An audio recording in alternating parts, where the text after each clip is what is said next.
Magandang araw po sa inyong lahat, lalong-lalo na po sa mga ginigiliw nating tagapakinig. Narito na naman po tayo sa paglalahad ng isang natatanging kwento ng buhay ng magkapatid. Sina Pedro at Juan ay makikilala ang isang matandang may-ari ng pwesto sa palengke na si Tatay Inok.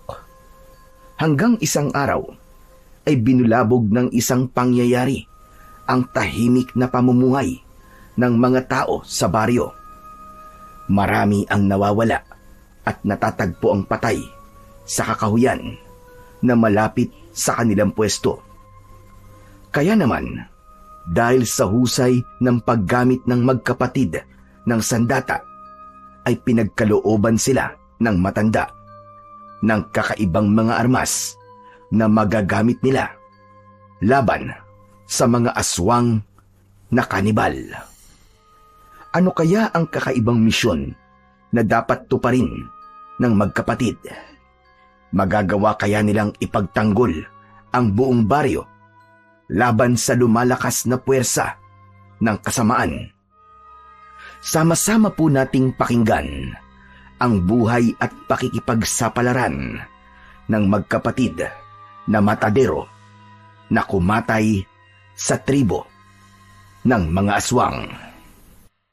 Pero bago po ang lahat, mga idol, huwag po nating kalimutang mag-subscribe at i-hit ang notification bell sa aking YouTube channel na The Voice Addict at Apong Isaak para sa mas marami pang makapigil hiningang kwentong aswang at katatakutan mula sa mundo ng kababalaghan. Umpisahan na po natin ang kwento. Juan, yan na ba talaga ang isusuot mo? Ang gusot-gusot ng damit mo. Para kang hindi naghanda eh. Ano naman kung gusot yung damit ko, kuya? Hindi naman fashion show ang pupuntahan natin Trabaho ang pupuntahan natin bilang matadero. Kaya hindi na natin kailangan pang pagandahin ang suot nating damit. Pambihira ka naman, kuya, oh. Pero paano kapag kakatiwalaan na magiging amo natin? Kung mukha kang tamad mag-ayos ng sarili mo, nakikita ka agad yan sa itsura na mag-a-apply. Sana man lang, yung maayos na damit ang isuot mo. Baka isipin nila na wala kang disiplina sa sarili mo eh. Sige na, palitan mo ng damit mo, Juan. Ako nga nasusura na akong tignan ng itsura mo eh. Paano pa kaya yung magiging amo natin? Sos, ikaw naman, kuya, masyado kang maarte. Kahit bagong plancha pa ang suot mo, alam mo, kuya, kung hindi ka marunong gumamit ng itak, wala rin yun. Ang batayan na ngayon ay hindi na tungkol sa pananamit, kundi kung gaano ka kagaling humawak ng itak. Saka kung gaano ka kabilis kumilos sa trabaho. Maganda nga ang suot mong damit. Mabagal naman na parang wala ka sa sarili mo. Wala rin sa isa yun. Saka, bakit ba palagi mo na lang akong pinakikialaman sa damit ko? Hindi naman kita pinakikialaman sa damit mo Ay nako, ewan ko sa'yo.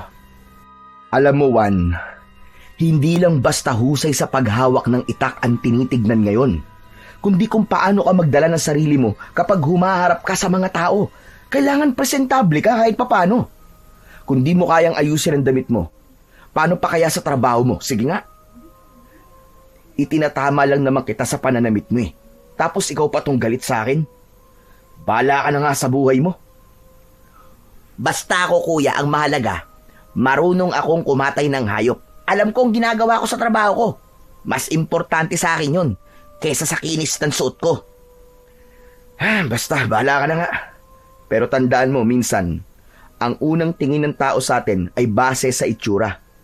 Sana lang, hindi ka mapahiya mamaya. Wala pa nga tayong nakikitang magandang pwesto na pag-a-applyan natin ng trabaho. Ang dami mo na kagad sinasabi tungkol sa akin. At sana lang talaga, hindi ka magtago sa kinis ng suot mo kung wala ka namang tapang sa pagkatay ng hayop. Kaya sigurado ako, hindi ako mapapahiya. Sige na. Hirap makipagtalo sa'yo. Pero maiba nga tayo ng usapan, Juan. Alam mo na ba kung bakit tayo sa baryo ng Kalumpit lumipat ng bahay? Hindi kasi natin makausap ng maayos si nanay dahil sa kalagayan niya. Sa tingin mo, meron kayang iniiwasan si nanay at pinagtataguan? Aba, malay ko. Ikaw ang panganay sa ating dalawa eh. Dapat alam mo yan, kuya. Juan, kaya nga ako nagtatanong sa'yo eh. Hindi porket ako ang panganay, ay alam ko nang nangyayari sa pamilya natin. Hindi ko lang talaga maintindihan eh, kung bakit nagdesisyon ng ganun si nanay. Pagkatapos na mamatay si tatay. Para bang nagbago na si nanay eh. Palagi siyang natatakot at merong isang taong palaging hinahanap. Baka naman hinahanap niya ay ang kanyang mga magulang. Hindi ba't kahit kailan eh, hindi pa naman natin nakikita sina lolo at lola? Pero alam mo kuya, kahit ako, nagtataka na rin eh. Bakit kaya dito pa sa baryong to tayo lumipat? Ang layo-layo na sa dati nating tirahan. Tapos, parang ang tahimik pa masyado. Parang napakaliblib. Sabi ni nanay, dito raw siya pinanganak eh. Gusto niyang bumalik sa lugar na kinalakihan niya. Bukod dun, wala na siyang ibang sinabi tungkol sa ibang dahilan. Pero kuya, bakit kaya ngayon lang niya sinabi sa atin ang tungkol sa lugar na to, no? Ang weird, no? Ang alam ko dati, wala siyang kamag-anak dito, di ba? Kaya, imposibleng mga magulang niya ang hinahanap niya. Di ba? Isipin mo, kuya. Tama ka, Juan. Yan din ang iniisip ko eh. Pero, nakwento niya sa akin kagabi. Nung bata pa raw siya, ligtas daw at masagana raw ang baryong to. Kaya naniniwala raw siyang dito tayo makakahanap ng panibagong simula ng buhay natin. Panibagong simula? Ibig bang sabihin, kuya, gusto niyang kalimutan ang mga nangyari kay tatay? At ang paglipat lamang sa baryong to ang naisip niyang paraan para makalimutan niya ang nangyari kay tatay? Ganun ba yun? Siguro. Di ko rin alam. Pero, yun nga ang totoong dahilan ni nanay. Basta kuya, iba ang kutob ko sa bigla natin paglipat sa baryong to. Magtiwala na lamang tayo kay nanay. Malakas ang kutob kong may dahilan talaga kung bakit siya nagdesisyon ng ganito. Ang mahalaga, makahanap na kagad tayo ng trabaho para meron tayong pambili ng gamot ni nanay, di ba? Saka, maganda naman ang lugar na to ah. Tahimik at sariwa ang hangin. Malayo sa gulo at panatagan loob ko sa lugar na to. Yun ang importante. Tahimik nga, pero parang kakaiba rin ang pakiramdam ko. Para bang may tinatago ang lugar na to. Baka naman naninibago ka lang, Juan. Basta tandaan natin, pinili ni nanay ang baryong to dahil naniniwala siyang mas ligtas tayo rito. Sana nga, kuya. Sana nga, ligtas tayo sa lugar na to. Pakiramdam ko tuloy, merong humahabol sa atin kaya nagkakaganon si nanay eh. Tignan mo nga kuya ang paligid natin oh. Hindi ka ba nagtataka? Huwag mo nalang pansinin ang paligid natin, Juan. Natural na tahimik ang lugar na to dahil nasa gitna tayo ng kagubatan ngayon. Sige na, bilisan mo na lang ang paglalakad. Kuya, saan ba tayo pupunta ngayon? Pambihira ka naman oo. Siyempre sa palengke. Kahit saan, basta merong trabaho na babagay sa ating dalawa. A-applyan nating lahat yun. Hindi pwedeng umuwi tayo nang walang nahahanap na trabaho. Hindi pwedeng umuwi tayo ng nganga. Nagmamadali sa paglalakad ang may 20 taong gulang na si Pedro, habang ang nasa huli naman ay ang 17 taong gulang niyang kapatid na si Juan. Malalaki ang hakbang ng kanilang mga paa habang tinatahak ang daan papunta sa palengke na tinutukoy ni Pedro. Yun ang baryo ng Kalumpit, tahimik at liblib na lugar na malapit sa pinakamalawak na kagubatan na bihirang puntahan ng mga tao.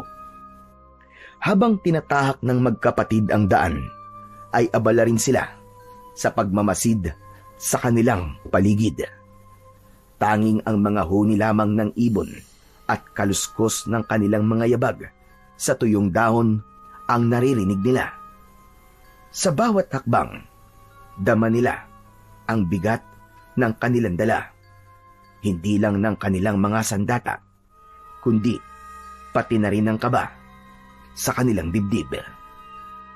Teka, isadali lang kuya. Sigurado ka bang ito ang tamang daan papunta sa palengke? Parang paulit-ulit na lang ang nakikita natin eh. Baka naman naliligaw na tayo. Huminto sa paglalakad si Pedro at tinignan ang kanyang paligid. Ang mga puno ay matataas at siksik. Tila nagsasara sa kanilang daraanan. Muli niyang tinignan si Juan. Nahabol na rin ang sariling hininga. Oo, Juan. Sigurado ako sa dinaraanan natin. Ang sabi kasi ni Nanay, dadaanan talaga natin ang malawak na kagubatang to. Pero kuya, matagal nang wala sa baryong to si Nanay. 10 taong gulang daw siya nang umalis dito. Marami nang nagbago dito panigurado at mahirap magtiwala sa sinasabi ni Nanay. Kuya, alam mo, sa tingin ko talaga naliligaw na tayo eh. Ano ka ba naman, Juan? Lalo lamang nangihina ang loob ko sa'yo eh.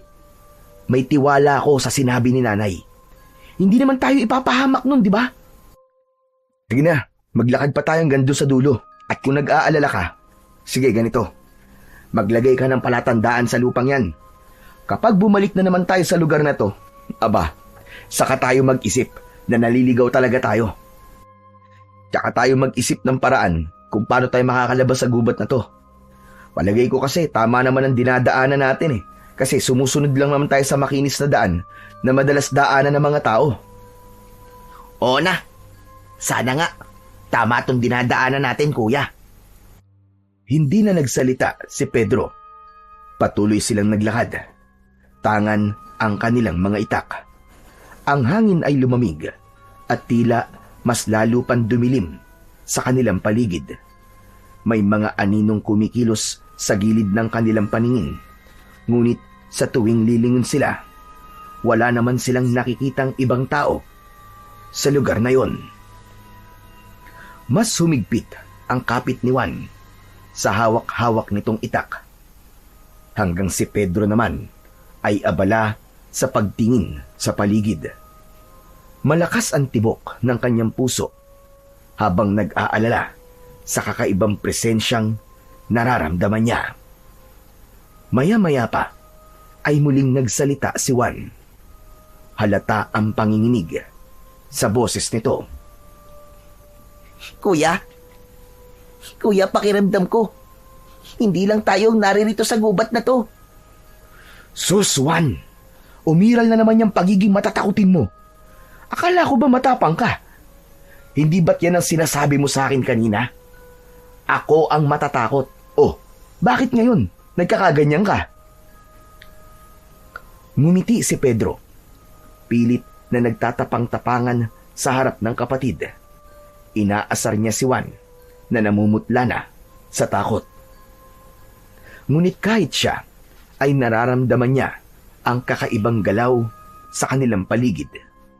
Ngunit hindi niya yon maaaring ipahalata sa kanyang kapatid. Huwag kang matakot, Juan.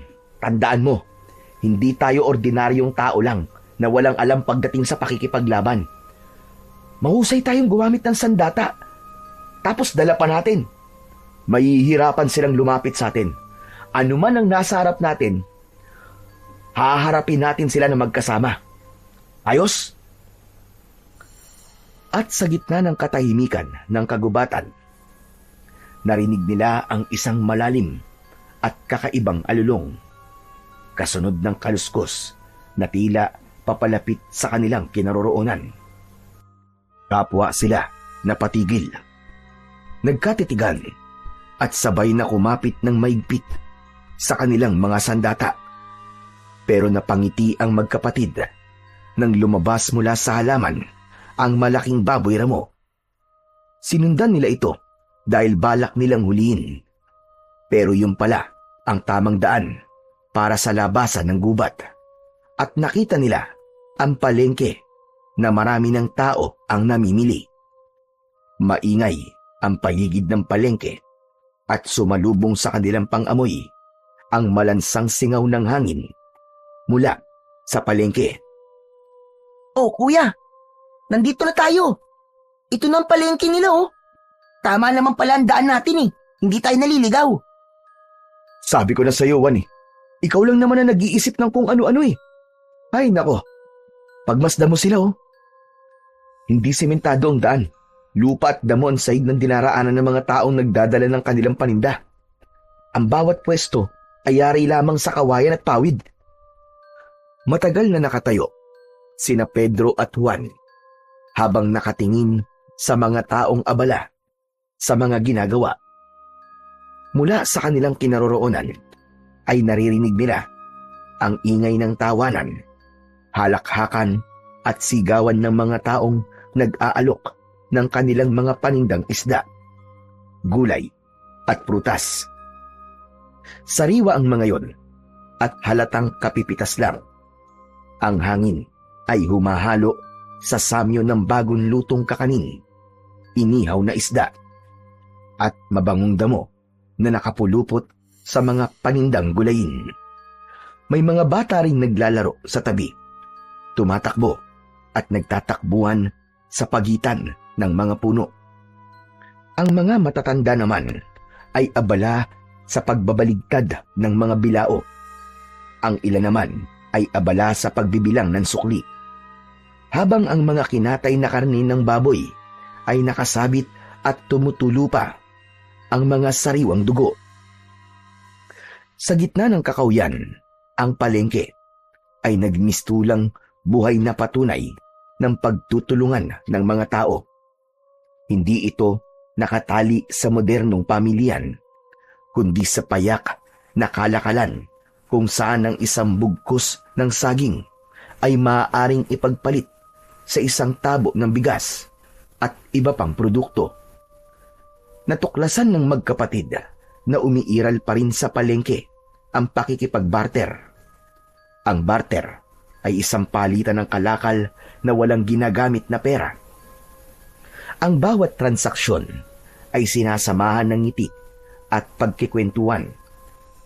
Parang hindi lamang kalakalan ang nagaganap, kundi pagbuo rin ng ugnayan sa gitna ng pakikipag-usap ng maayos. Habang abala sila sa pagtingin sa palengke, napako ang kanilang paningin sa isang matandang lalaki.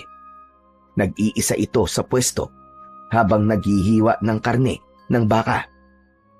Sa unang tingin ni Pedro, alam niya na kung anong hayop ang kinakatay ng matanda.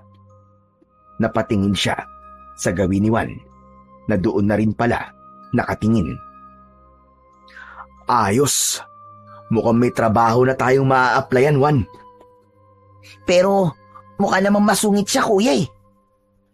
Alam mo ikaw, Juan, para ka talagang timang. Mamimili pa ba tayo ng papasukan trabaho? Tignan mo, sa hilerang yan, siya lang ang nag-iisang tindahan ng karne. Tsaka matanda na siya. Tsaka pansin mo, konti lang ang bumibili sa kanya ng karne, di ba? Dahil mahina lang siya pumilos at naiinip yung mga tao sa kakaintay sa kanya. Kaya sa tingin ko, siya ang dapat nating applyan ng trabaho. Ano sa palagay mo? Kuya, hindi ako mapalagay eh. Parang masungit talaga yung matanda eh. Ikaw na lang kaya makipag-usap dyan. Kung ayaw mo, diwag. Ako na lang ang makikipag-usap talaga. Hindi na hinintay ni Pedro na sumagot pa ang kanyang kapatid na si Juan. Nilapitan niya na ang kinaroroonan ng matandang naghihiwa sa mga laman ng baka na binibili naman ng isang babaeng nakatayo sa harap nito. Habang abala ang matanda, ay pinagmasdan niya ito. Ang buhok ay puting-puti na, magaspang at medyo nakasabog. Tingin niya ay 70 taong gulang na ang matandang lalaki. Ang balat nito ay kulubot at maitim dahil sa init ng araw at hirap ng magtrabaho. Sa paligid ng pwesto nito ay merong mga karne na nakasabit. Maliit ang lamesa na gawa sa kahoy. Merong nakapatong na isang gulok na putbod. Dahan-dahang lumapit si Pedro at sinimulang makipag-usap dito. Magandang umaga po. Kailangan po ba nyo ng matadero? Mabagal na iniangat ng matanda ang paningin nito. Bakas ang lalim ng mga mata na tila walang maayos na tulog. Nakakunot ang noo nito at napatitig sa kanyang muka. Hindi agad ito nagsalita dahil tinapos muna nito ang ginagawa. Saka ibinigay sa babaeng naghihintay ang binibili nito. Maya-maya pa ay muli itong tumingin sa kanya. Seryoso at parang kinikilala siyang mabuti. Manong, ako po si Pedro. Kasama ko po ang kapatid kong bunso, si Juan. Andun po siya. Nahihiya pong lumapit eh. Balak po sana namin magtrabaho sa inyo bilang mga matadero. Kung kailangan niyo pa po ng katulong sa tindahan niyo. Bakit? Marunong ba kayo magkatay ng baka, baboy at kambing? Opo. Yun po ang trabaho namin bago po kami lumipat dito sa baryo niyo. Bagong lipat? Ang ibig niyo sabihin ay dayo lamang kayo sa lugar na to. Nako, hindi ako basta-bastang nagtitiwala sa mga dayo. Pasensya na. Sa iba na lamang kayong lumapit. Bakit naman po, Manong? Mukha po ba akong masamang tao? Paano kita mapagkakatiwalaan? Wala akong alam tungkol sa pagkatao niyong magkapatid. Isa pa, bago lang kayo sa paningin ko at mukhang hindi niyo kaya ang trabaho rito. Kung gusto niyo po, subukan po muna niyo kami ng kapatid ko. Hindi po kayo magsisisi sa pagtanggap sa amin. Sige na po, nakikiusap po kami. Kahit para lamang po sa gamot ni nanay, tanggapin niyo po kami bilang matadero. Talaga bang mapagkakatiwalaan kayo magkapatid, ha? Opo, kung gusto niyo po, kahit wala po muna kaming bayad sa unang araw ng trabaho namin para makita niyo po na nagsasabi po kami ng totoo.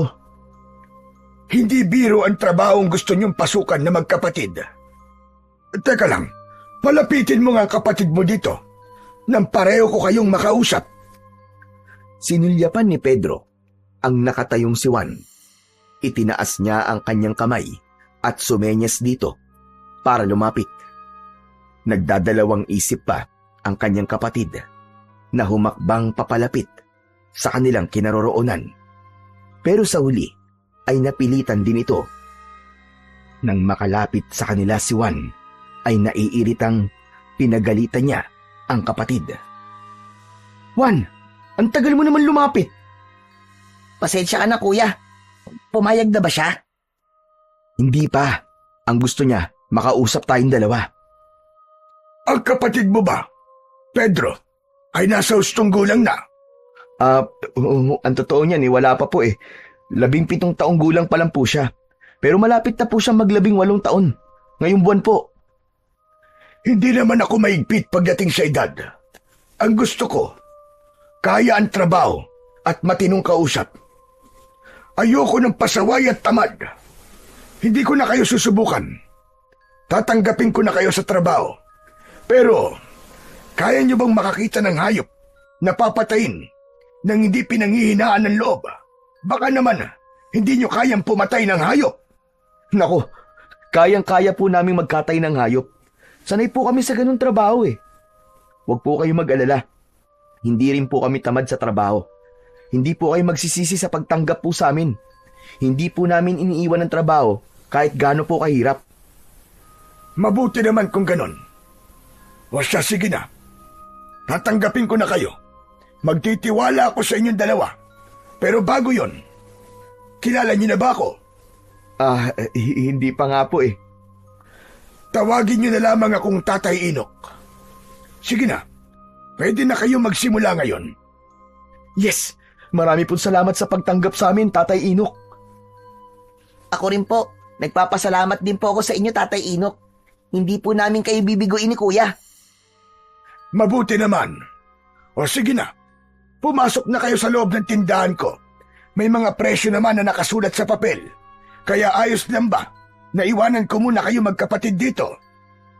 Ayos lang po. Sige po, Tatay Inok. Hihintayin na lamang po namin kayo. Kung mauubos po kagad ang paninda, hindi po muna kami uuwi. Sige. Baling magiging trabaho niyo magkapatid ay magsisimula ng 4:00 ng madaling araw. Dahil magkakatay pa kayo. Kung minsan naman, ay meron namang nagdadala sa akin ng mga panindang karne. Sila na ang nagkakatay. Sige po.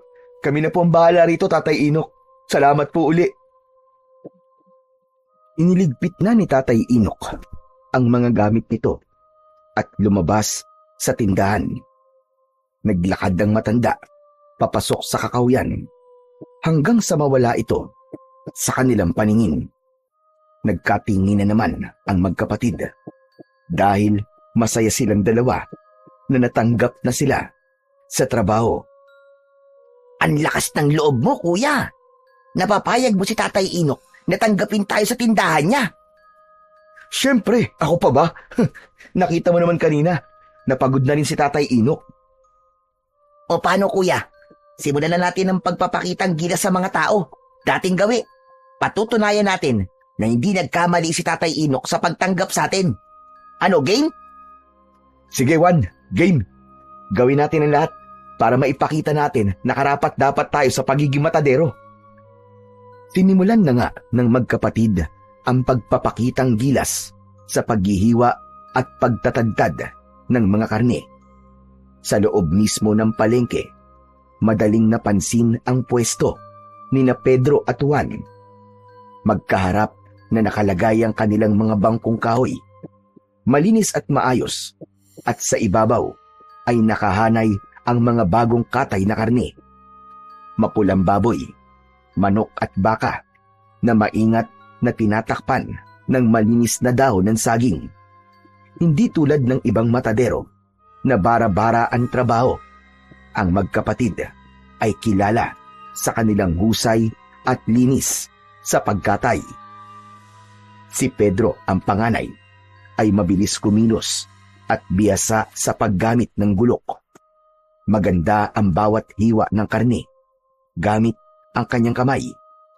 Pantay, maayos, at walang sayang na laman. Habang hinihiwa niya ang karne, nakikita ng mga mamimili ang kinis ng pagkakahiwalay ng taba at laman. Bagay na lalo silang hinangaan. Samantalang si Juan naman, ang nakababatang kapatid, ay mahusay sa pakikipag-usap. Sa bawat paglapit ng mamimili, ngiti agad ang isinasalubong nito, kasabay ng magalang na pagbati at pagpapakita ng iba't ibang hiwang karne na bagay sa ulam na hinahanap ng mamimili para sa iluluto ng mga ito sa tanghalian at hapunan. Walang kaalam-alam ang magkapatid na mula sa malayo ay pinagmamasdan sila ng matanda. Nakangiti at bakas ang paghanga sa magkapatid. Bili na po kayo, mga suki! Presko po at bagong katay. Halina po kayo! Libre tingin! Bili na po kayo, mga suki! Lapit! Lapit lang po! Masiglang bati at alok ni Juan sa mga tao. Meron ng isang bumili na kagad na inihanda ni Juan, habang maingat na inilalagay ang hiniwang tadyang sa dahon ng saging, saka ibinalot sa plastik. Samantala, si Pedro naman ay abala sa pagpapakitang gilas sa pamamagitan ng paghawak ng itak at paghihiwa ng karne ng baka. Kahit makapal ang bahagi ng taba ng baka, ay kaya niyang hatiin ng mabilis at pantay. Dahil dito, dumagsa ang mamimili sa kanilang pwesto. Hindi lang sa gilas, sa pagkakatay na pahanga ang mga ito, kundi pati sa kanilang magalang na pakikitungo at maayos na pag-aayos ng karne. Pinagkaguluhan sila ng mga tao. Ang magkapatid naman ay hindi sila makapaniwalang dudumugin sila ng mga mamimili. Kaya lang, ang mga kasama nilang nagtitinda sa loob ng palengke ay hindi maiwasan ang hindi umirap sa kanila bilang pagpapakita ng inggit at pagkadismaya. Sige lang po! Pili lang po kayo, mga suki! Sariwa po ang tinda namin at hindi po kayo magsisisi sa aming pagkakahiwa sa karne. Hindi na po kayo mahihirapan. Iluluto nyo na lamang po. Bili na po, mga suki! Bili na po! Dahil marami ang bumili, naubusan sila ng paninda. Nakita naman ni Pedro na merong nakatayong kambing sa gilid ng tindahan ni Tatay Inok. Nakatayo yun at may tali sa leeg. Walang pagdadalawang isip na kinatay ng magkapatid ang kambing at ipinakita sa mga mamimili kung gaano nila kabilis na napatay ang kambing. Hindi nila ito masyadong pinahirapan. Nagpalakpakan ng mga tao at sa sobrang tuwa ay nagbigay pa ang mga ito sa kanila ng karagdagang bayad. Tuluyang napuno ang kanilang pwesto ng mga tao. Nang kumalat ang balita na nagpapakitang gilas sina Pedro at Juan, nakalatag ang katawan ng kambing nang mas lalong nadagdagan ang dami ng tao. Nakapaghanda na sila ng mga kasangkapang bakal, mga pinatalas na gulok, kutsilyo at tablang kahoy. Malinis at maayos ang kanilang paligid. Bakas sa mga mata ng mga mamimili ang saya sa nakikitang palabas. Sige lang po mga suki, kitang-kita nyo naman po bagong katay. Sige po, pili lang po kayo. Kuya, mukhang nanonood na lamang sila. Parang wala naman silang balak na bumili. Ano ka ba naman, Juan?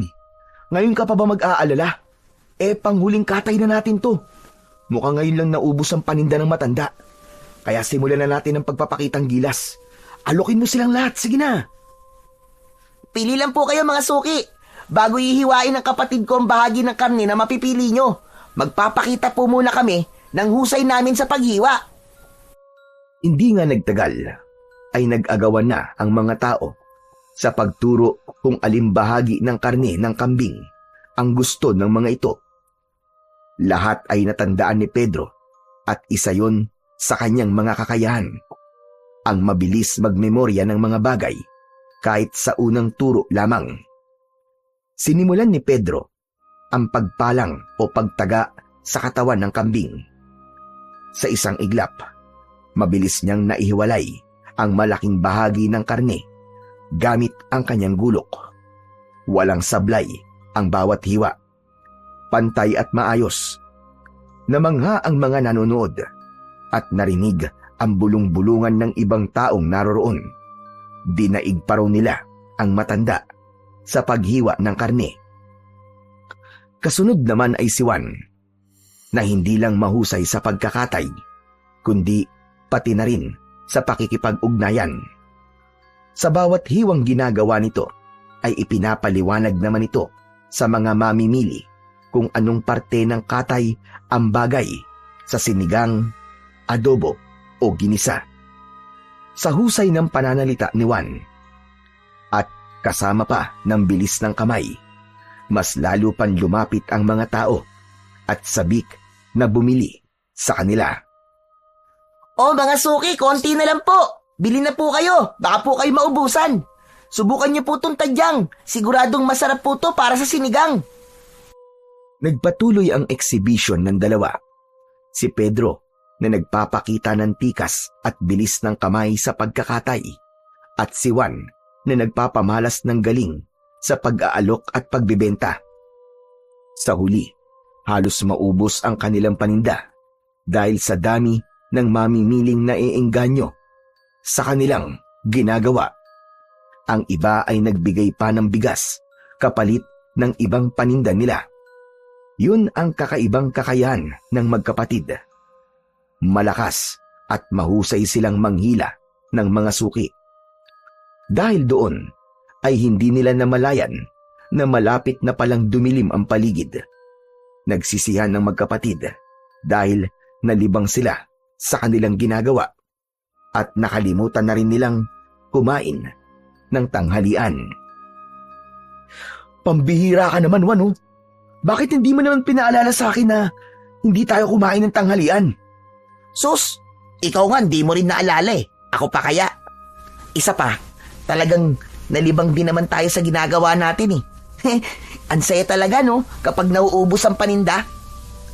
Masaya nga tayo, pero mga karatig naman natin na pwesto.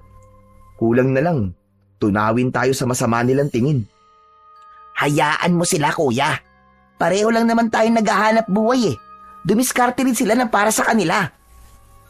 Kung sa bagay, tama ka. Wala naman tayong ginagawang masama sa kanila, di ba? Correct! Pagkatapos nilang mag-usap, ay nilinisan ng magkapatid ang kanilang pwesto. Si Juan ang nagbibilang ng kinita nila. Isinama nila ang kanilang bonus na nakuha sa kanilang mga suki. Habang si Pedro naman ang napunta sa paglilinis ng pwesto. Maya-maya pa ay narinig nila ang yabag ng paa ng matanda. Nakangiti itong nakatingin sa kanila ni Juan. Hindi ko akalain na ganyan pala kayo kagaling magbenta. Mahusay ang ginawa ninyo. Hindi lang pala sa gulok at pagkakatay ang lakas ninyo, kundi pati sa pakikipagkapwa-tao. Magaling. Pinahanga niyo akong magkapatid. Ngayon lamang ako nakakita ng ganong klaseng galing sa paghiwa ng karne. At naubos niyo pa ang paninda ko. Bukod pa ron, ay nakita kong binigyan kayo ng mamimili ng tip, pero isinama niyo pa sa benta. Talaga palang mapagkakatiwalaan ko kayong magkapatid. Yun po kasi ang turo ng nanay sa amin eh. Isa pa, mahalin daw po namin ang trabaho para mahalin din daw po kami nito. Mahal po namin ang ginagawa namin, Tatay Inok. Saka, gusto po talaga namin ang ginagawa namin. Gaano na ba kayo katagal na nagtatrabaho bilang isang matadero? Si Juan po, bago lang po siya. Ako naman po, 10 taon pa lang po ako, tinuruan na po ako ni Tatay kung paano po magkatay ng mga hayop. Nasa lahi po talaga namin ang pagiging isang matadero. Hanggang sa lolo po namin, matadero rin po siya. At mahusay po talaga na magkatay ng hayop. Mabuti na lamang pala at tinanggap ko kayo at nagtiwala kagad ako sa inyo. Kung ganon, sige na. Makakauwi na kayo magkapatid. Pero ibibigay ko sa inyo ang bonus nyo kanina. Hindi naman sa akin yun eh. Ibibigay ko rin sa inyo ang kinita nyo ngayong araw para meron kayong pambili ng gamot ng nanay ninyo. Naku, maraming salamat po, Tatay Inok. Napakabuti po ninyo. Ako ang dapat magpasalamat sa inyo. Dahil naubos ang paninda ko. Malaking bagay ito para sa akin. Hindi maipaliwanag ng magkapatid ang labis na tuwa nang makita nilang nagbibilang ng pera ang matanda para iabot sa kanila. Lumapat sa palad ni Pedro ang kauna-unahang kinita nila sa unang araw ng kanilang trabaho. Habang ang natitirang pilas ng karne ng kambing ay ipinadala pa sa kanila ng matanda. Pagkatapos magpaalam ng magkapatid, ay masigla silang umuwi sa kanilang bahay. Dumaan sila sa masukal na kagubatan, dala ang kanilang mga itak. Ngunit hindi pa man sila nakakaalis sa lugar na yun, ay bigla silang nakaramdam ng kakaiban lamig ng ihip ng hangin. Napahigpit ang kapit ni Juan sa braso ng kanyang kuya. Kuya, bakit kaya sa tuwing napapadaan tayo sa bahagin to ng kakahuyan nakakaramdam ako ng takot? Takot ka dyan? Di ba't kanina naman natakot ka rin? Oh, ano nakita nating lumabas sa halaman? Hindi ba't baboy ra mo lang? Kaya kalimutan mo ng takot na sinasabi mo, Juan. Dahil palagi na tayong dadaan sa lugar na to magmula ngayon. Sa tuwing uuwi at papasok tayo sa trabaho. Kuya, makakatagal ako sa trabaho natin Pero sa lugar na to, sa palagay ko, hindi talaga ako makakatagal na dumaan dito. Para bang, sa tingin ko may aswang dito na bigla na lamang magpapakita sa atin Ano bang aswang-aswang ang sinasabi mo, Juan? Kasama mo naman ako, di ba? Isa pa, wala namang dapat nakatakutan sa lugar na to. Ikaw talaga, kung ano na lang ang lumalabas sa isip mo Nanatili sa ganong posisyon si Juan, habang mahigpit na nakakapit sa braso ni Pedro. Nagpatuloy sila sa paglalakad, ngunit bigla silang natigilan nang marinig nila ang bulungan at boses ng mga tao sa unahan ng kanilang daan. Sa gitna ng kakahuyan ay nag-uunahan ang mga yapak ng mga taong nagkakagulo. Nagmula ang mga ito sa kanilang likuran, papunta sa pinagkakaguluhan ng mga tao. May mga nagsisigawan at ang iba naman ay nagtatakbuhan habang bakas ang takot sa mga muka. Ang ilan ay nagtipon-tipon sa isang lugar, nakikiusyoso, nagsisiksikan upang masilip ang bangkay na nakahandusay sa damuhan. Kuya, tignan mo. Ano kayang pinagkakaguluhan nila? Hindi ko rin alam eh. Pero sa palagay ko, merong patay sa bahaging yun ng daan. Halika, Wan. Tignan natin. Kuya, wag na tayong lumapit. Natatakot ako eh. Baka mapanaginipan ko lang ang itsura ng bangkay. Kung ayaw mo, hindi ako na lang. Gusto ko lang makita kung bakit sila nagkakagulo sa bahaging yun. Hindi na hinintay ni Pedro na sumagot ang kanyang nakababatang kapatid na si Juan. Tinanggal niya ang pagkakakapit ng kamay nito sa kanyang braso at nilapitan ang pinagkakaguluhan ng mga tao. Hinawi ni Pedro ng bahagya ang mga tao at ganun na lamang ang panlalaki ng kanyang mga mata nang makita ang isang lalaking nakadilat ang mga mata. Mabuti na lang at hindi niya pala isinama si Juan dahil kung hindi, baka mas lalo lamang matakot ang kanyang kapatid. Ang katawan ng biktima ay wasak. Ang mga sugat ay malalalim na tila pinaghahampas ng matatalim na kuko at mga pangil. Ang damit ay punit-punit na tila ba nilapa ng isang napakabangis na hayop. Bumundol ang kaba sa kanyang dibdib, lalo na nang marinig niya ang sinabi ng ibang taong nakasaksi na meron na naman daw na biktima ang mabangis na hayop. Isang asong gubat na palagi na lamang daw pumapatay ng mga tao na matsetsempuan sa gubat. Nag-alala bigla si Pedro na baka pati silang dalawa ni Juan ay matsempuan din ng mabangis na hayop. Naku po, Diyos ko! Anong klaseng hayop kaya ang may gawa nito? Napako ang paningin ni Pedro sa lalaking nagsalita. Habang nakatingin sa lalaking nakahiga sa lupa, may tali ito ng panyo sa ulo at maraming suot na kwintas. Sa tingin niya ay isang albularyo ang lalaki dahil sa mga dala nitong bote ng langis. Napatakip ng bibig ang lalaki na parabang nasusuka sa itsura ng kaawa-awang biktima. Idagdag pa ang nakakasulasok na amoy mula sa singaw ng katawan ng lalaki na parabang bagong lapa lamang ito ng hayop. Nilalangaw ang nakaluwa nitong bituka sa tiyan. May mga batang humihikbi, may matatandang nanginginig at may mga kalalakihang nagtatangkang lumapit para buhatin ang katawan ng biktima. Dapat siguro, pabakuran na lamang ang lugar na ito. Delikado na sa mga dumadaan. Meron po bang ibang daan dito kung sakali po na haharangan na po ang gubat na to? Abay, wala na. Dahil ang sinasabi ko naman ay kung pababakuran, magbibigay pa rin sila ng daan na hindi na kailangan pumunta pa rito sa gitna ng kagubatan. Aba teka, parang ngayon lamang kita nakita rito ah. Taga saan ka ba, iho? Dyan lang po kami nakatira sa paanan po ng bundok. Kasama po ng nanay kong may sakit. Naroon naman po ang kapatid kong si Juan. Takot po kasi siyang lumapit dito eh. Ako naman po si Pedro. Kayo po, ano po ang pangalan nyo?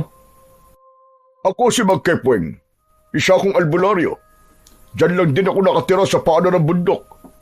Marami ang pumupunta sa bahay ko para magpagamot. Kaya nag-aalala rin ako sa kaligtasan ng mga pasyente ko. Abay, delikado para sa kanila. Kung meron ganong klaseng hayop na gumagala sa gubat na to at lumalapat pumapatay sa mga tao. Habang nag-uusap, sina Mang Kepweng at Pedro ay palakas naman ng palakas ang bulungan ng mga tao. Kaya nang simulan ng buhatin ng mga tao ang bangkay ng lalaki, ay nagkahiwalay ang mga taong nakikiusyoso sa biktima. Ang ibang tao ay umuwi na at ang ilan naman ay sumunod pa sa nagbubuhat ng mga kalalakihan. Nabaling ang atensyon ni Pedro sa dugong nakadikit sa lupa. Para siyang nakakita ng kakaibang bagay na nagdulot sa kanya ng hindi maipaliwanag na kaba. Parang isang uri ng naputol na pangil ang nasa lupa. Nang dadamputin niya na ang bagay na yon, ay pinigilan siya ni Mang Kepweng. Sandali lang, iho. Hindi pa tapos ang investigasyon. Kaya wag mo munang hahawakan ng bahagi ng lupa na yon. Magmabuti pa ay umuwi na kayo ng kapatid mo. Delikado kung mananatili pa kayo rito. Bigla nga po kaming nag-alala ni Juan eh. Paano na kaya sa pagpasok namin sa palengke? Saan kaya kami dadaan? 4:00 pa naman na madaling araw ang pasok namin. Teka, kanina ba kayo nagtatrabaho? Kay Tatay Inok po. Tila dumilim ang anyo ni Mang Kepweng nang mabanggit ni Pedro ang pangalan ng matanda. Ngunit ilang saglit lamang ang lumipas ay napalitan ng ngiti ang labi ng lalaki. Nagtataka siya, ngunit hindi lamang niya yon pinansin dahil lumapit na sa kanilang tabi ang nakababata niyang kapatid na si Juan. Kuya, tara na. Malapit na pating dumilim ang paligid. Baka mahirapan na tayong umuwi sa bahay. Teka, sandali lang. Huwag muna kayong umalis. Meron pa akong itatanong sa inyo. Pero Mang Kepweng, baka gabihin na po kasi kami sa daan. Ganun ba? O sige, pupuntahan ko na lang kayo sa bahay nyo. Gusto nyo bang gamutin ko ang nanay nyo? Libre lang. Wala kayong babayaran. Binalot ng tuwa ang puso ni Pedro nang marinig ang sinabi na yon ni Mang Kepweng. Pati si Juan ay natuwa rin. Bigla silang nabuhayan ng loob dahil meron ng titingin sa kanilang ina na may sakit. Sige, kapag may pagkakataon, ay ako ang gagamot sa inyong ina. Sige na, magkita na lang ulit tayo. Mag-iingat kayo sa pag-uwi. Sana nga po'y matulungan niyo po ang nanay namin, Mang Kepweng. Tango na lamang ang itinugon ni Mang Kepweng sa kanila at tumalikod na rin ito sa kanilang harapan. Mabigat ang bawat hakbang ng lalaki na hindi sila nilingon. Habol nila ito ng tanaw at nagtataka sa kabaitang ipinakita nito sa kanila. Kahit maganda ang pakikitungo ng lalaki sa kanila, pakiramdam ni Pedro ay mabigat ang nararamdaman niyang presensya sa pagkatao ng albularyo. Natahimik ang paligid habang unti-unting nilalamon ng anino ng kagubatan ang papalayong anyo ni Mang Kepweng. Ramdam ng magkapatid ang malamig na simoy ng hangin na dumadampi sa kanilang balat.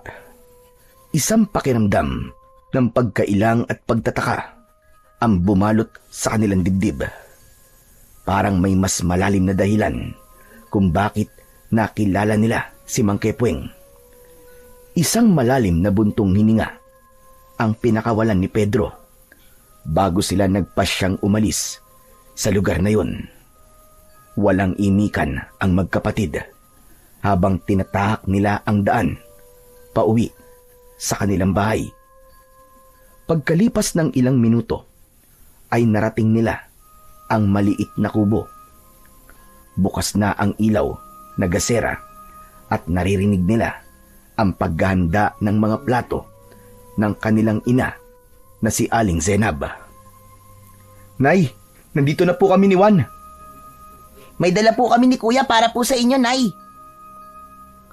Bagyang humarap sa kanilang magkapatid ang kanilang ina na si Aling Zenab. Bumakas ang tuwa sa mga mata nito nang makita silang pumasok sa loob ng kusina. Nay, magandang balita po. Natanggap na po kami sa trabahong inaplayan po namin ni Juan. Ang kagandahan po ay magkasama kaming dalawa at mabait po ang amo namin. Nagpadala pa nga po siya ng karne ng kambing para po sa inyo. Saka po, Nay, ibinigay po niya sa amin ang kinita namin ngayong araw na to. Ang swerte po namin ni Kuya, Nay. At hindi lang po yun. Meron po kaming nakilalang albularyong titingin po sa inyo para gamutin po kayo. Totoo ba yan, mga anak? Anong klaseng trabaho bang nakuha nyo? Matadero pa rin po, Nay. Yun lang po kasi ang alam naming trabaho ni Juan eh. Nay, tinanggap po kami ni Tatay Inok bilang matadero sa palengke. Kahit mahirap po, kakayanin po namin. Ang mahalaga po ay tiyak po na may kita po kami sa araw-araw. Salamat naman sa Diyos. Matagal ko nang dasal na magkaroon kayo ng hanap buhay. Pero sigurado ba kayo, mga anak? Hindi madali ang trabaho sa katayan. Huwag niyo po kaming alalahanin, Nay. Kaya naman po namin yun eh. Malakas po ang katawan namin.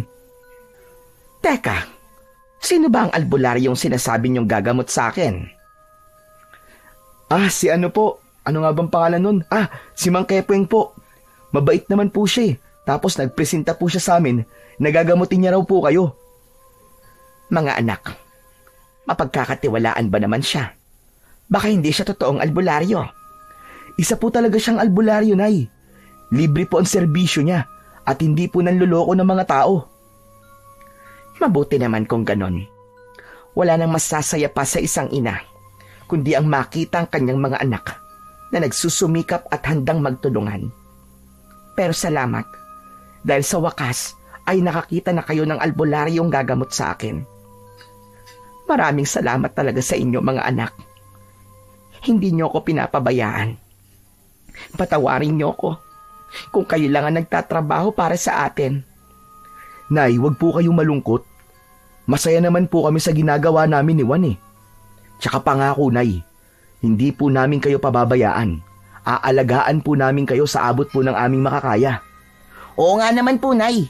Aalagaan po namin kayo. Simula po ngayon, mas gagaan na po ang buhay natin. Basta hindi po tayo aalis sa lugar na to. Isang mahigpit na yakap ang isinukli ni Aling Zenab sa mga anak bago kinuha ang karne ng kambing na dala ni Juan. Inilagay yon sa lababo at nilinisan. Saka nilagyan ng maraming asin para bukas lutuin. Habang sina Pedro at Juan naman ay pumasok sa kanilang silid at nagpalit ng damit. Pagkalipas ng ilang sandali ay nagtungo naman sila sa kusina para kumain na ng hapunan. Nagdasal muna si Aling Zenab bago sinimulan ang pagkain. Pagkalipas ng ilang minutong pagkain, ay nagligpit ng mga pinagkainan ang magkapatid, habang ang kanilang ina naman ay nagpaalam na para makapagpahinga na sa loob ng kwarto nito. Naiwan ang dalawang magkapatid na naglilinis ng lamesa. Kuya, hindi mo ba sasabihin kay nanay ang nakita natin kanina doon sa kakawyan? Ano ka ba naman, Juan? Huwag kang maingay. Hinaan mo lang ang boses mo. Baka mamaya marinig niya tayo eh. Bakit naman natin sasabihin kay nanay ang tungkol sa nangyari sa kakawyan? Alam mo naman na may sakit siya, di ba? Gusto mo bang mag-alala pa siya? Ikaw, hindi ka talaga nag-iisip eh. Oo na, hindi na ako nag-iisip. Nag-aalala lang naman ako kay nanay eh. Meron ba nag-aalala na ganyan? Tatakutin mo pa si nanay? Sige na nga, magugas ka na nga lang ng plato. Inaantok na ako. Dapat talaga malaman ni nanay yun, kuya. Para mag-iingat din siya kapag wala tayo. Kung hindi niya alam ang tungkol sa nakita natin kanina, hindi siya mag-iingat, di ba? Saglit na napaisip si Pedro dahil sa sinabi ng kanyang nakababatang kapatid. Hindi niya kagad naunawaan ang ibig sabihin ng kapatid, pero mas pinili na lamang niya na manahimik. Ihanda na lamang niya palagi ang maliit na itak sa lugar na mabilis makikita ng kanyang ina. Bigla tuloy ang pagbundol ng kaba sa kanyang dibdib dahil mag-isa lang ang kanilang ina kapag sila ay nasa trabaho. Hoy, kuya! Kuya! Oh, Pambihira ka. Natulala ka na dyan. Ano, naisip mo na ba kung anong ibig ko sabihin? Tumigil ka na nga, Juan. Matulog na tayo. Maaga pa tayong gigising. Huwag na natin pag-usapan yan. Walang mangyayaring masama kay nanay, tapos. Iniwan ni Pedro ang kanyang nakababatang kapatid na naghuhugas ng plato sa lababo. Nauna siyang pumasok sa kanilang kwarto. Nahiga siya sa kanyang katre, habang sa kabilang gilid naman ng silid ay ang katre naman ni Juan. Hinintay niyang makapasok ang kapatid bago siya tuluyang natulog. Kinabukasan ay nagising ang natutulog na diwa ni Pedro sa mahinang pagyugyug ng kamay ni Juan sa kanyang balikat. Kuya! Kuya, gising na! Kuya! Magluluto pa tayo ng sinaing eh. Akala ko ba maaga tayong gigising? Bahagyang kinusot ni Pedro ang kanyang mga mata at napatingin sa labas ng nakabukas niyang bintana. Medyo madilim pa sa labas, pero nasanay silang dalawang magkapatid na magising ng ganung oras. Muling sinulyapan ni Pedro si Juan. Tapos na itong maligo. Umalis ito sa kanyang harapan at lumabas ng kanilang silid. Iinat-inat na bumangon si Pedro. Paglabas niya ay nagpaparikit na ng apoy sa kalan si Juan. Diretso naman siya sa likod ng kanilang bahay, kung saan ay naroon naghihintay ang isang malaking drum na may laman na tubig. Ngunit bigla siyang napatingin sa paligid ng kanilang bahay. Pakiramdam niya ay merong ibang tao na naroroon. Sinong tao dyan? Juan? Juan, ikaw ba yan? Anak ng putya, oo. Huwag mo naman akong tatakutin ng ganyan, Juan. Juan, sinasabi ko talaga sa'yo tatamaan ka sa akin. Sigaw ni Pedro habang nakatingin sa madilim na bahagi ng kakawyan. Maya-maya pa ay narinig niya ang malakas na yabag ng paa. Papalapit sa kanyang kinaroroonan. Lumabas sa kabilang pintuan ng kusina si Juan. Kaya nakumpirma ni Pedro na hindi ang kapatid niya ang nararamdaman niyang presensya sa paligid. Hoy kuya, bakit ka ba sumisigaw? Ang lakas-lakas ng boses mo, baka mamaya niyan magising pa si nanay. Para kasing may tao ko nakita eh. Akala ko talaga ikaw at tinatakot mo lang ako. Paano ako? Nakita mo naman akong nagluluto sa kalan kanina, di ba? Ay nako, diyan ka na nga. Bilisan mo na ang paliligo mo, kuya. Guni-guni mo lang ang nararamdaman mo. Sige na. Naiirita na iniwan siya ni Juan. Kaya naman, nagmamadali na rin siyang nagbuhos ng tubig sa katawan. Pagkatapos ay nagpalit na rin ng damit. At habang naghihintay ng pagluluto ng sinaing, hinasa naman ni Pedro ang kanilang mga gagamitin na itak bago inihanda ang pagkain ng kanilang ina. Pagkatapos nilang maisara ng maayos ang bahay, ay nagsimula na ang magkapatid sa paglalakad papunta sa palengke. Dala ang kanilang lumang gasera dahil medyo madilim pa rin ang daan. Tahimik na naglalakad ang magkapatid na sina Pedro at Juan sa makitid na daan ng kakawyan. Ang kanilang mga yapak ay marahang dumadagundong sa tuyong mga dahon at sanga na nakakalat sa lupa. Habang lumalalim ang kanilang paglalakad, tila ba may kakaibang lamig na bumabalot sa paligid. Isang katahimikan na hindi karaniwang nararanasan sa gubat. Bigla, sa may di kalayuan, namataan nila ang mga anino ng mga taong nagkakagulo na sa unahan ng kanilang daan. Nakita rin nila si Tatay Inok na abala sa pagtingin sa isang nakahandusay na katawan ng isang lalaki. Agad na nagmamadaling lumapit ang magkapatid at tumambad na nga sa kanilang paningin ang isang bangkay. Halos kapareho yun ng itsura sa naunang biktima. Luray-luray ang damit. Wasak ang katawan. Puno ng kalmot at kagat ang balat. Ngunit sa pagkakataong yun, ay wala ng lamang loob ang lalaki. Walang mga mata at putol ang mga braso. Mas brutal ang kamatayan ng lalaki at mahirap ng paniwalaan na mabangis na hayop pa rin ang may gawa noon. Nakita ni Pedro na hinawakan ni Tatay Inok ang katawan ng biktima. Tila ba sinusuri nito ang bawat sugat ng lalaki, kasabay ng pagtayo nito na walang imik at pailing-iling na hindi inaalis ang paningin sa katawan ng kaawa-awang lalaking nakahiga sa lupa.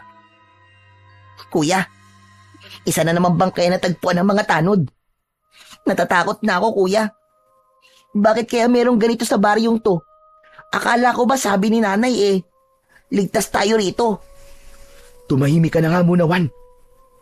Parang ang hirap naman paniwalaan na mabangis na hayop ang may gawa niyan. Hindi nakatiis si Tatay Inok at lumapit ito sa magkapatid.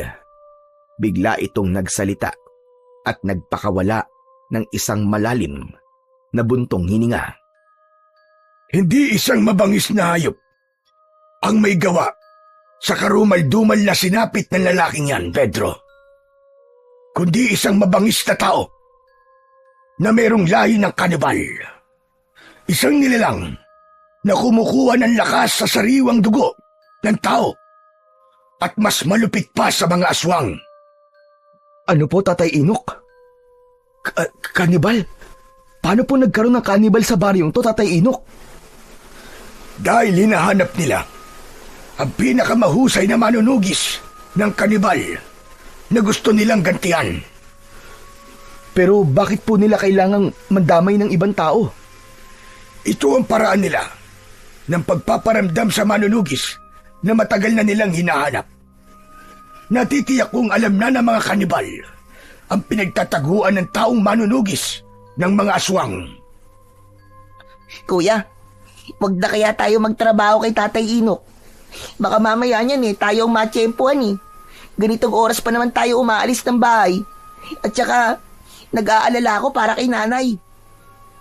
Hindi sila pumapatay ng babae, Juan. Ginagawa nilang palahian ng babae at binabasbasan ng dugo para umanib sa kanila. Kung mapapansin nyo, mga lalaki lang ang namamatay. Nang una, ay nawawala lang ang mga lalaki sa baryo. Pero ngayon, pumapatay na sila bilang pagpapakita ng hamon sa taong manunugis na balak nilang gantihan at patayin. Tatay Inok, sa palagay ko naman po ay alam na rin po ng manunugis na yun kung malapit na po ang aswang na kanibal sa kanyang lugar. Dapat po magpakita na po siya. Kasi marami na po nadadamay. Teka, Tatay Inok, ano po bang klase ng kanibal ang sinasabi nyo? Isa silang buong tribo na kumakatay sa kanilang biktima. Grupo-grupo sila kung umatake sa manunugis ng mga aswang. Pero dahil mahusay ang manunugis, hindi nila ito mapatay-patay. Kaya ang pagpapakita nila ng paghihiganti sa manunugis ay sa pamamagitan ng pagpatay sa mga kababaryo nito. Kaya nga pagkatapos kong mabalitaan ang mga nangyari kahapon, ay bigla akong nag-alala sa inyo magkapatid. Kaya naman sinundo ko kayo at ito ang nadatnan ko. Bumundol ang kaba sa dibdib ni Pedro habang nakatingin sa lalaking nakahandusay sa lupa.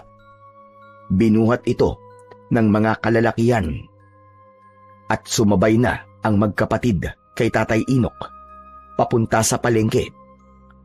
Pagkalipas ng ilang minutong paglalakad, ay narating nila ang kinaroroonan ng palengke.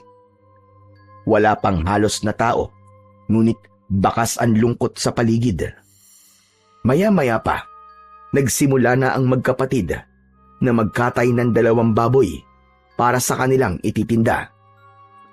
Habang si Tatay Inok naman ay tahimik at malungkot na nakaupo sa bangko.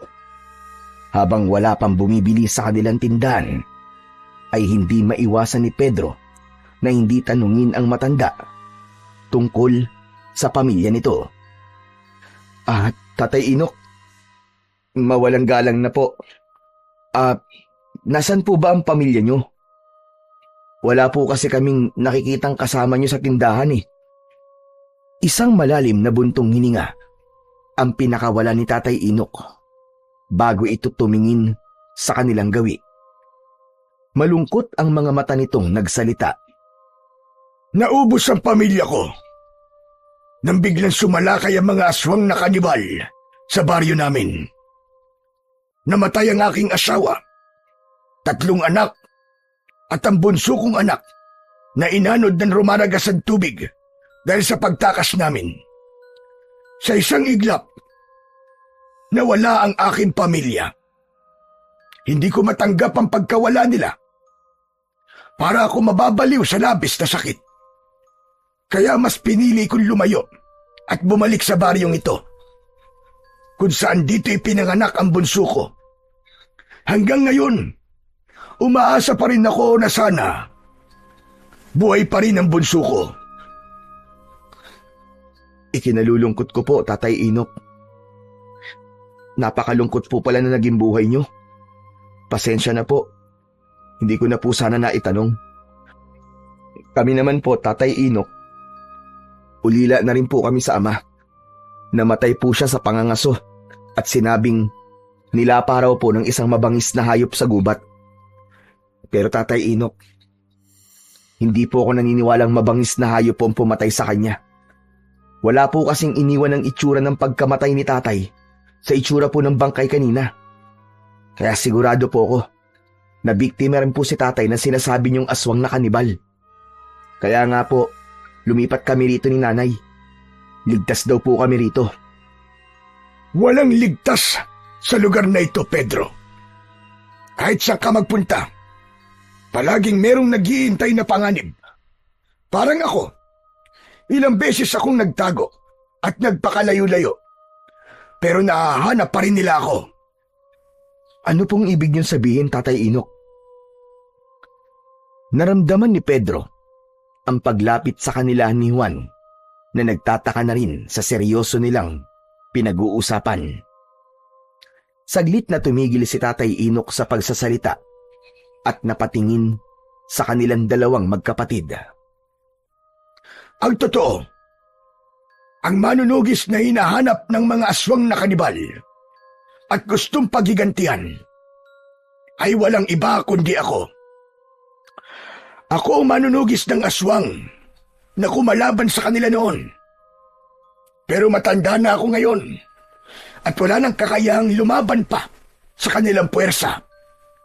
Pero, Tatay Inok, bakit niyo po sinasabi sa amin to? Nang makita ko kayo, kung gaano kayo kahusay humawak ng itak, parang nakikita ko ang sarili ko sa inyo noon. Tulungan niyo ako. Naharapin ang mga aswang na kanibal. Gusto kong pigilan niyo sila sa pag-aasik nila ng lagim bago pa nila maubos ang mga tao sa baryong ito. Po, bakit po kami, Tatay Inok? Hindi ko alam kung bakit sa inyo ako nagtitiwala. Matagal kong itinago ang sikretong ito sa mga tao. Pero lubang magaan ang loob ko sa inyong magkapatid. At alam ko na malaki ang maitutulong niyo sa akin. Kayo ang nakikita kong tatapat at lalaban sa mga aswang na kanibal. Pero, Tatay Inok, hindi po sapat ang kakayahan naming magkapatid para labanan sila. Tama. Hindi pa nga sapat ang kakayahan nyo. At hindi sapat ang husay lang sa paggamit ng sandata. Ang dapat sa inyo ay tapang at tatag ng kalooban sa pakikipaglaban. Kailangan ko muna kayong sanayin sa paghawak ng sandata. Ibibigay ko sa inyo ang pinakamalakas na sandatang ginamit ko sa pakikipaglaban ko noon sa mga aswang. Tumayo ang matanda at pumasok sa maliit nitong silid. Pagbalik nito ay meron na itong dala na 2 kaluban na gawa sa goma. Ibinigay sa kanila ang mga yun. Tig-isa sila ng kagamitan. Pinagmasdan ng magkapatid ang sandatang nasa kamay nila. Pedro, para sa iyo itong jungle bolo. Ibinibigay ko yan sa iyo, batay sa nakikita kong kakayahan mo. Ang jungle bolo ay isang uri ng malaking gulok na gamit sa kagubatan. Malapad at mabigat ang talim. Bagyang nakakurba pababa ang dulo, kaya't mahusay itong pamputol ng makakapal na sanga at kawayan. Ang haba ng talim ay karaniwang umaabot mula 14 hanggang 18 pulgada. Makintab ang bakal na wari dumaan sa maingat na pagpapanday. Ang hawakan nito ay gawa sa matibay na kahoy o minsan ay sungay ng kalabaw. Makinis, ngunit matatag sa pagkakadikit. Madalas ay may ukit ito o simpleng palamuti sa hawakan na nagpapakita ng husay ng panday na gumawa dito. Ang kabuuan ng jungle bolo ay may bigat na sapat para magamit hindi lang sa gawain sa kagubatan, kundi maging sa pagtatanggol kung kinakailangan. Sa unang tingin, matapang at mabagsik ang anyo ng sandata. Parang isang kasangkapang likas na ginawa para ipaglaban sa mababagsik na nilalang. Sunod naman na hinarap ni Tatay Inok ay ang natitigilan pa rin na si Juan dahil kakaiba ang sandatang ibinigay ng matanda rito. Sa'yo naman, Juan. Bagay sa'yo ang sandatang Chris. Minana ko pa yan sa kaibigan kong Muslim. Ang Chris ay isang sinaunang sandatang katutubo na may kakaibang anyo at kagandahan. Ang talim ay mahaba at makitid. Ngunit ang pinakakilala rito ay ang alon-alon o alon na hugis ng ilang bahagi ng talim na parabang dumadaloy na tubig. Napakatalas nito at parehong nakapangingilabot at nakakatakot ang dating. Ang bakal ay makintab. Ang hawakan nito ay yari sa matibay na kahoy o sungay ng hayop. At madalas ay may ukit ng maselang disenyo na nagpapakita ng kultura at paniniwala ng mga gumagawa nito. Ang itsura ng sandata ay bahagyang nakakurba o pinalapad na nagsisilbing dagdag proteksyon sa kamay ng gumagamit. Karaniwang nakalagay ito sa isang malapad na baluti o kaluban na yari sa kahoy at minsan ay pinapalamutian ng makukulay na tela at metal. Hindi lamang ito itinuturing na sandata sa labanan, kundi sandata rin para ipagtanggol ang sarili laban sa mga nilalang na magtatangka sa buhay ng may hawak nito. Wow! Ang astig naman po ng sandatang Chris, Tatay Inok. Para na po akong tunay na manunugis ng mga aswang. Parang isang mandirigma. Hindi biro ang makakalaban nyo. Buhay nyo ang nakataya rito. Kaya kailangan maging biyasa kayo sa paggamit ng inyong mga sandata. Pero Tatay Inok, mas kailangan po namin magtrabaho para sa nanay namin na may sakit. Huwag kayo mag-alala. May sahod pa rin kayo sa akin. Basta tutulungan nyo kung labanan ng mga aswang na kanibal. Kailangan nyo ng mas matinding pagsasanay bago natin hahanapin ang kuta nila. Malakas ang kutob kong nasa kagubatan ng tribo nila at naghihintay lamang ng tamang pagkakataon para sumalakay sa atin. Sige, nakahanda po kaming tumulong, Tatay Inok. Gagawin po namin ang lahat na makakaya namin para magawa ang misyon. Tatay Inok, kailan mo po kami tuturuan? Pwede po bang umuwi na muna kami ni Kuya? Bigla po kasi ako nag-alala para kay nanay eh. Sige, kayong bahala. Basta pumunta na lamang kayo dito para makapagsimula tayo sa pagsasanay. Pero bago yon, ubusin muna natin ang ating tinda bago tayo magsara. Katulad ng inaasahan, nagtinda muna ang magkapatid ng mga karne. Mabilis nilang naipaubos ang paninda at maaga silang nagsara ng tindahan. Pagkatapos naman ay nagpaalam na rin ang magkapatid. Sinimulan na nilang maglakad pabalik sa kanilang bahay. Wala silang inikan habang tinatahak ang daan. Pagkalipas ng ilang minutong paglalakad, ay nakasalubong nila si Mang Kepweng. Malapad ang pagkakangiti nito sa labi habang nakatingin sa kanilang dalawa. Oh, mabuti naman at nakita ko kayo magkapatid. Pupunta sana ako sa inyo sa palengke. Bakit po, Mang Kepweng? Gusto kong makita nanay nyo. Wala akong pasyente ngayon eh. Tamang-tama sana para magamot ko na kagad ang nanay nyo. Nagkatinginan ang magkapatid. Hindi nila alam kung ano ang isasagot sa lalaki. Ngunit tumango naman si Pedro kay Juan bilang pagpapakita ng pagsang-ayon nito sa sinasabi ni Mang Kepweng. Pero hindi yun nakaligtas sa paningin ng albularyo. Bakit parang wala kayong tiwala sa panggagamot ko? Hindi naman po sa ganun, Mang Kepweng. Kaya lang po wala po kasi kaming pambayad sa inyo eh.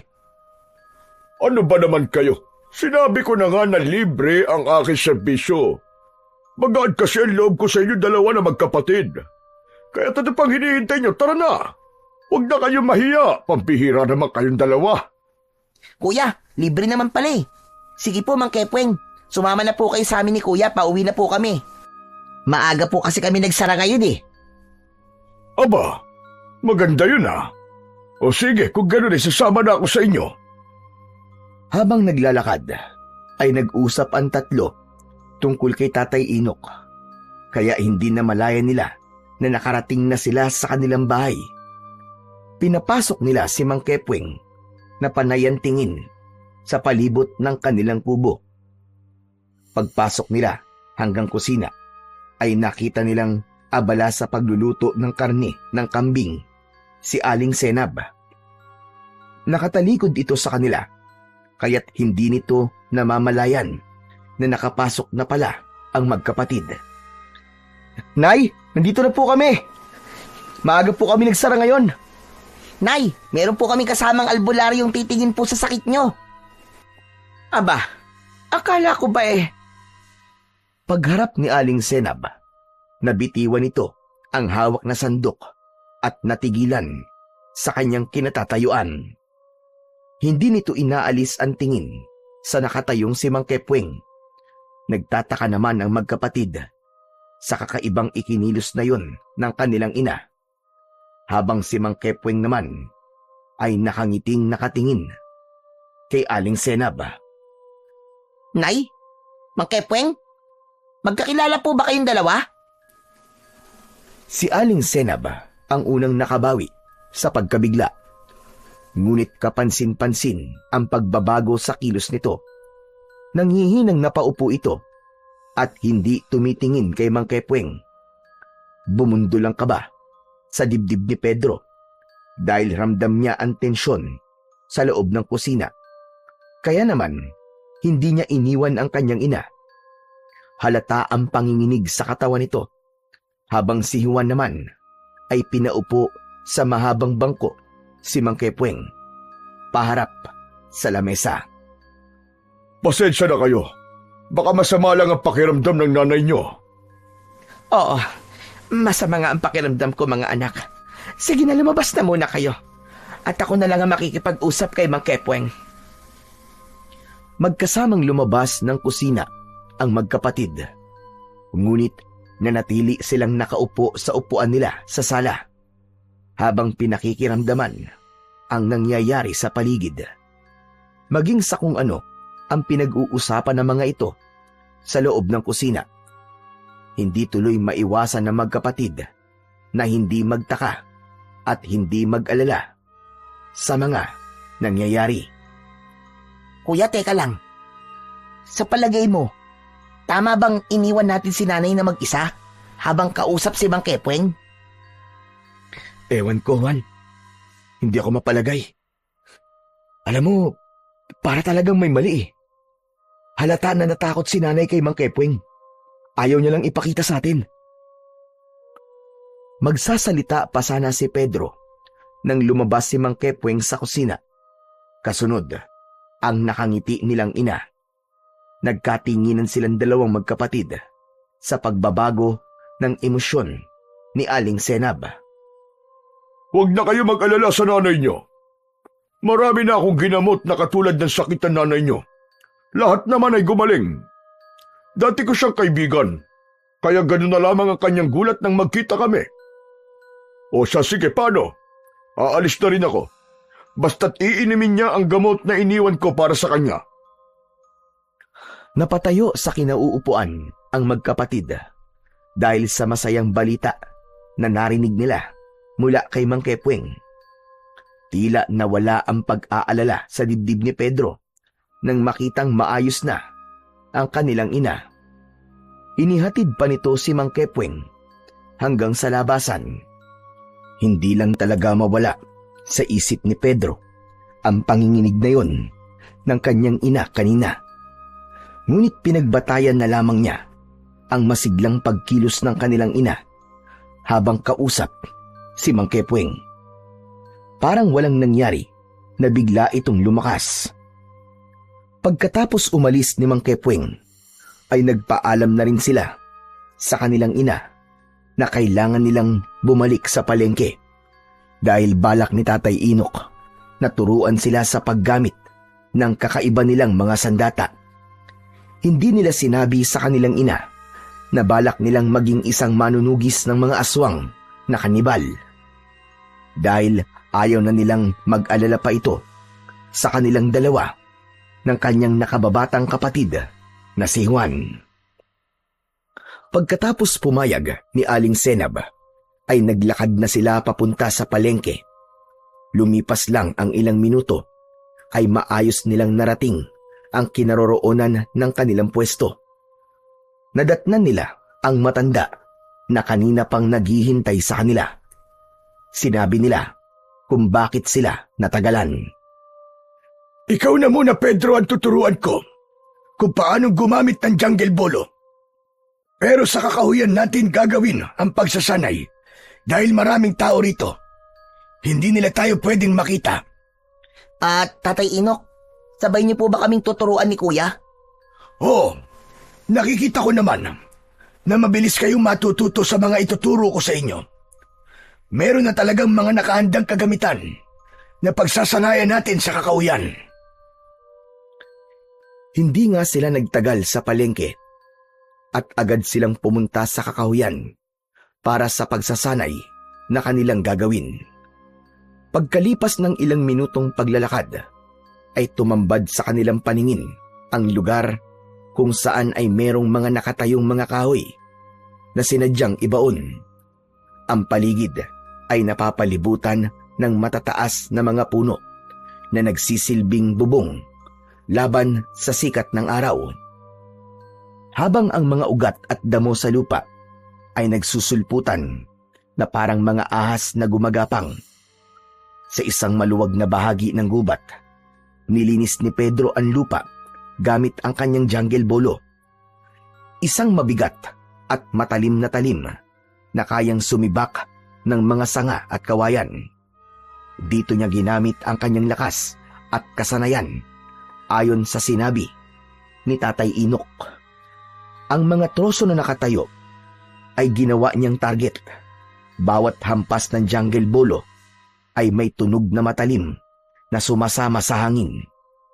Sa paligid ay naririnig ang huni ng mga ibon at kaluskos ng mga hayop sa damuhan. Tila nakikiisa sa kanyang puspusang pagsasanay. Ang pawis ay tumutulo na sa kanyang noo at ang bawat galaw niya ay nagpapakita ng tapang at determinasyon.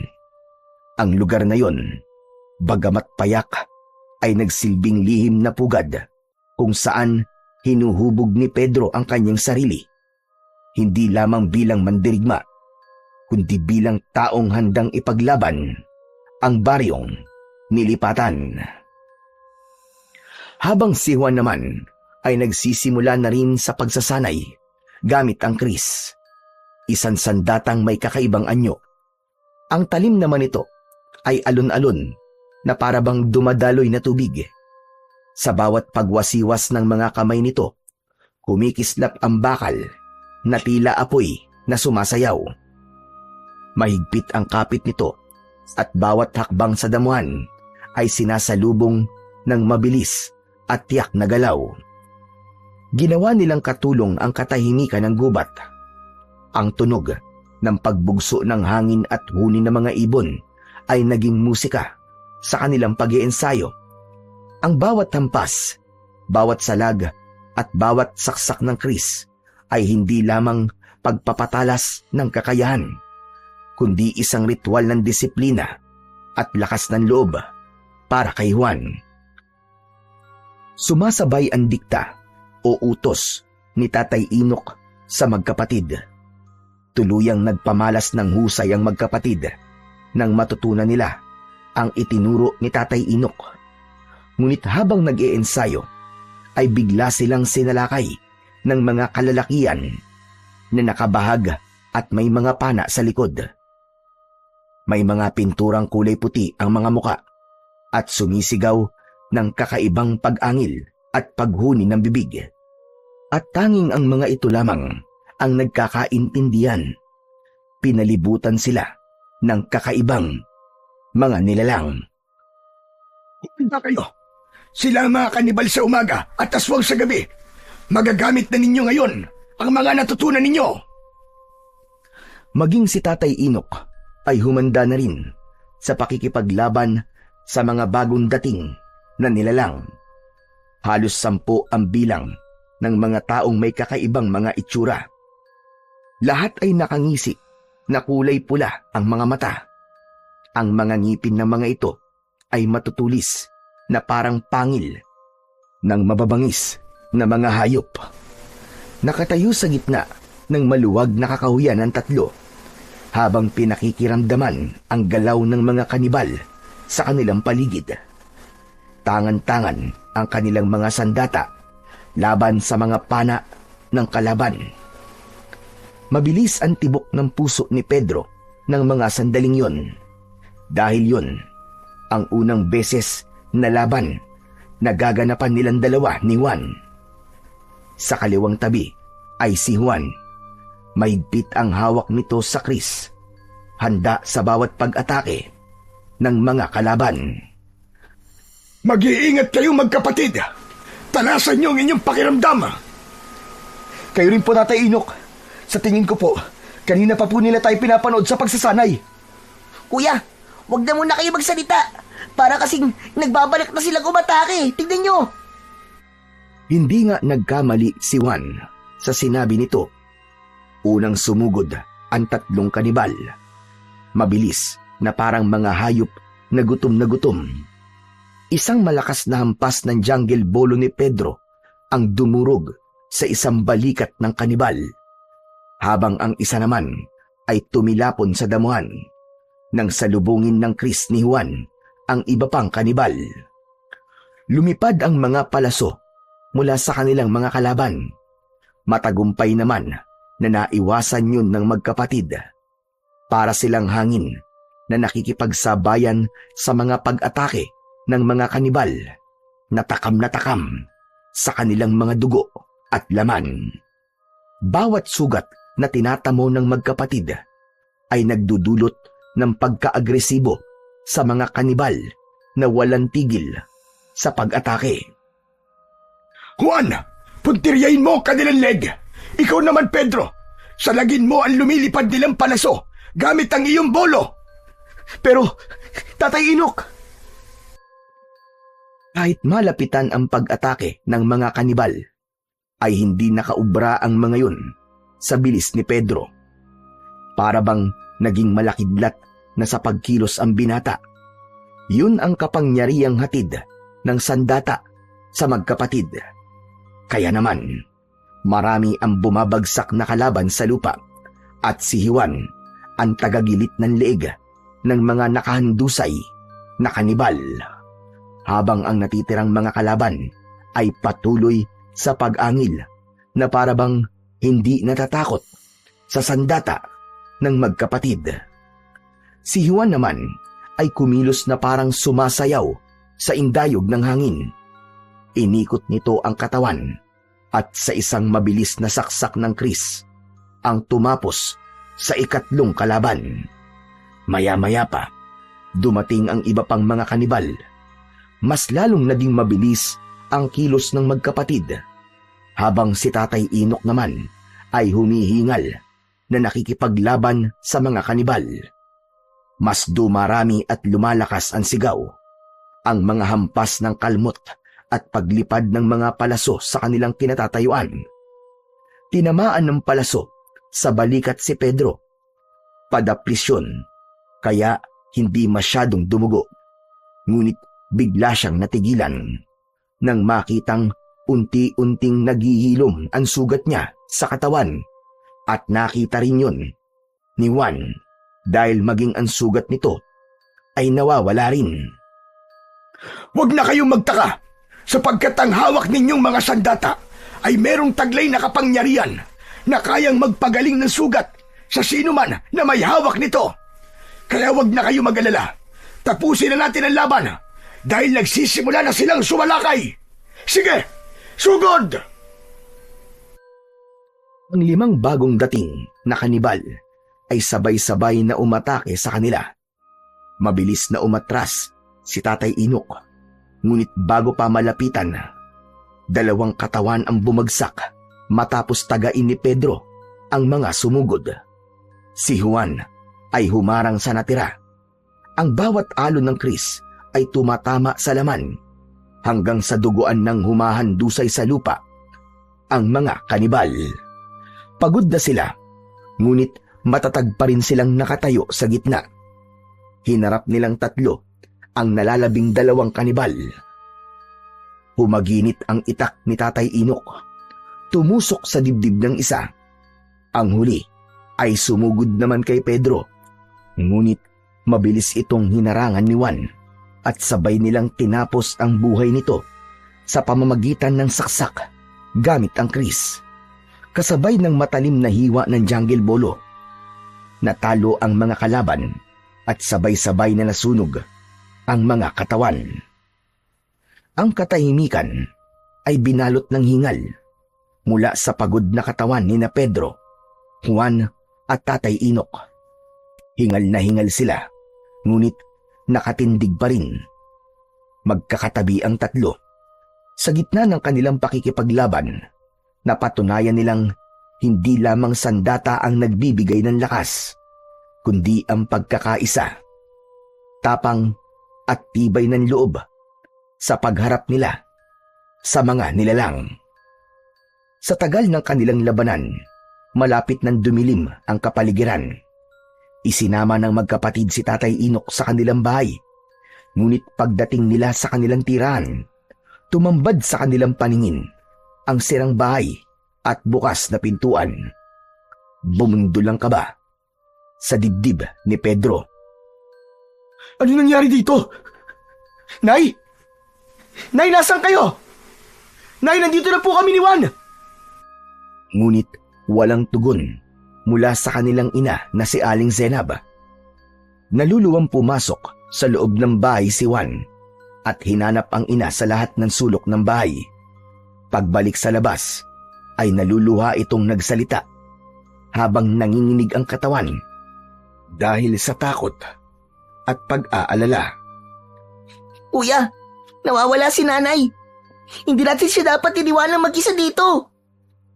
Malamang na merong kumuha sa nanay nyo. Sa itsura ng bahay nyo, parang nagkaroon ng matinding habulan mula sa mga taong kumuha sa inyong ina. Tatay Inok, ano na pong gagawin namin? Tulungan niyo po kaming mahanap si nanay. May sakit po siya, Tatay Inok. Baka po kung ano po nangyari sa kanya. Sa palagay nyo, sino ba ang kukuha sa nanay nyo? Bago lamang kayo rito sa baryo at imposibleng may magtangka sa buhay ng nanay nyo. Hindi po bago si nanay sa lugar na to, Tatay Inok. Dahil dito po siya ipinanganak. Kaya nga po nagtataka kami kung bakit bumalik siya rito eh. Kung ganito po pala kagulo ang lugar na to. Sino pang nakakaalam sa lugar na to? Si Mang Kepwing po. Yung albularyo pong gumamot kay nanay. Mang Kepwing? Mang Kepwing baka mo? Isang albularyo? Teka, parang narinig ko na ang pangalan niya. Pero hindi siya isang albularyo. Kilala ko ang lahat ng albularyo sa baryong ito. Imposible yun. Dahil palagi ako naglilibot sa baryong ito. Biglang nangihinang napaatras ng hakbang ang matanda. Bumakas ang takot sa mga mata nito at nag-aalalang napasulyap sa kanilang dalawang magkapatid. Hindi maaari. Kung hindi ako nagkakamali, si Kepwing ang nagdala sa nanay niyo sa kanilang tribo. Po, bakit naman po makakarating sa tribo si nanay?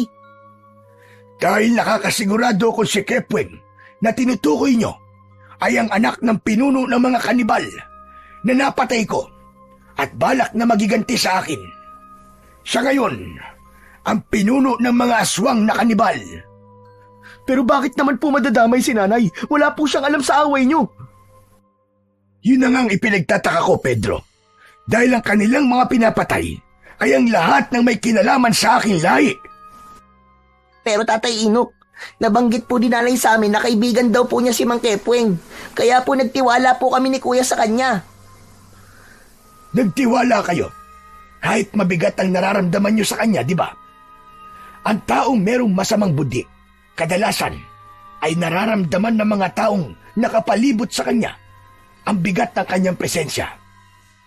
Posibleng ginamitan ng hipnotismo ang nanay niyo para umanib siya sa kanilang lahi. Tiyak na may ibang dahilan. Nasa panganib ngayon ang nanay niyo. Kuya, Tatay Inok, kailangan po nating hanapin ang kinaroroonan ng kanilang tribo. Hindi po kami maaaring manatili rito nang hindi naililigtas ang nanay namin. Kapat na po siguro mga natutunan namin pagdating po sa pakikipaglaban, Tatay Inok. Pagkatapos po namin marinig na nasa panganib po ang nanay namin, hindi po kami mapapalagay dito. Sige, tutulungan ko kayo. Sa palagay ko ay kasalanan ko rin kung bakit nadamay kayo magkapatid. Marahil ay iniisip nilang mga apo ko kayo, kaya kinuha nilang nanay nyo. Sa gabi sila magsasagawa ng ritual kapag merong bagong sapi sa kanilang pangkat. Kaya habang hindi pa dumidilim ang paligid, ay hahanapin natin kung nasaan sila nagtatago. Simulan na po natin ang paghahanap sa kanila, Tatay Inok. Nagmamadaling kumilos ang tatlo sa paghahanap sa kuta ng mga kanibal. Binalot ng pag-aalala ang dibdib ni Pedro, ganun din si Juan. Hanggang inabutan na sila ng pagdilim sa daan. Tanging tanglaw lamang nila ay ang maliwanag na sikat ng bilog na buwan. Tahimik na naglakad sina Tatay Inok, Pedro at Juan sa pusod ng kagubatan. Ang kanilang mga yapak ay halos hindi marinig sa makapal na damo. Ngunit ang kanilang mga mata ay malikot na parabang alerto sa bawat galaw ng paligid. Maingat nilang sinusuyod ang bawat sulok ng gubat. Sa kanilang mga puso ay iisa lamang ang layunin. Hanapin ang tribo ng mga aswang para iligtas ang kanilang ina na si Aling Zenab.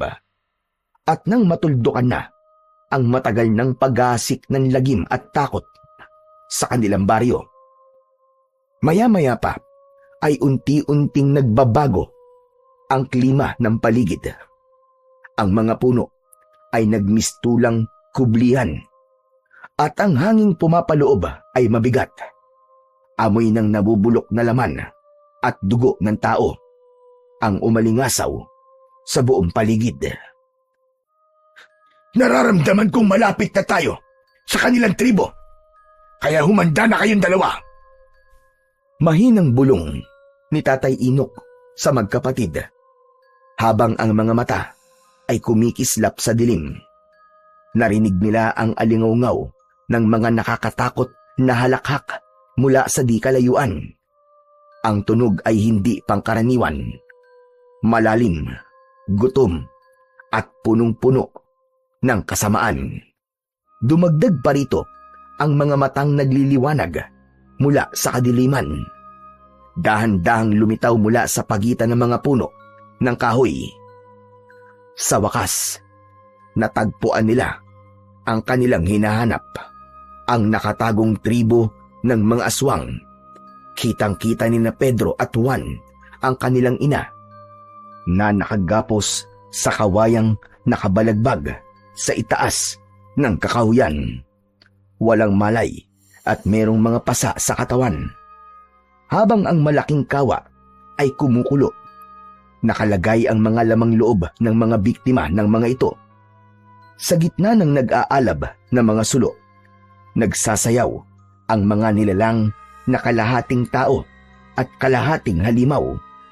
Ang mga balat ay kulay abo, ang mga kuko ay matutulis, at ang mga ngipin ay kumikintab sa dugo ng huli nilang mga biktima. Tahimik na nagtagpo ang tingin ng tatlo. Walang salita, ngunit malinaw ang kanilang pasya na ang labanan ay hindi na nila maiiwasan. Pumunta sa gitna ng mga aswang si Mang Kepweng. May hawak itong sibat na gawa sa matulis na bato. Alam kong susugod kayo sa tribo namin dahil hawak ko ang pinakamahalagang bagay sa mga buhay nyo. Nagkakamali ka. Wala akong kinalaman sa kanila. Kaya wag mo silang idamay. Pakawalan mo ang nanay nila. Dahil kung hindi, mangyayari rin sa inyo ang ginawa namin kanina sa mga tauhan mong hayop ka. Matagal na panahon na kitang hinahanap, tanda. Pagkatapos pakakawalan ko lamang ang nag-iisa kong alas. Nagkakamali ka. Hindi mo ba talaga nakikilala ang babaeng nakatali sa itaas ng puno? Pambihira. Napakawalang kwenta mo palang ama kung sarili mong anak ay hindi mo makilala. Pambihira. Ako lang pala ang nakakakilala sa kanya. Matagal kong pinag-aralan ang lahat ng tungkol sa'yo, tanda. Ano ang ibig mo sabihin? Itanong mo sa dalawang kasama mo kung ano ang pangalan ng kanilang ina. Napasulyap si Tatay Inok sa gawi ng nag-aalalang magkapatid. Nagtataka sila sa naging pag-uusap ng dalawa. Pedro, Juan, ano ang totoong pangalan ng nanay ninyo? Senab po. Senab po ang pangalan ng nanay namin, Tatay Inok. Bigla, bumagsak sa lupa si Tatay Inok sa labis na pagkabigla. Nanginginig ang katawan nito at takot na napatingin sa gawi ni Aling Zenab, habang wala pa rin itong malay na nakagapos ang mga kamay at paa habang nakasabit sa puno. Tatay Inok, ano po nangyayari? Hindi ko po maintindihan. Lumakas ang alingaw-ngaw ng tawa ni Mang Kepweng sa nakitang reaksyon ng matanda.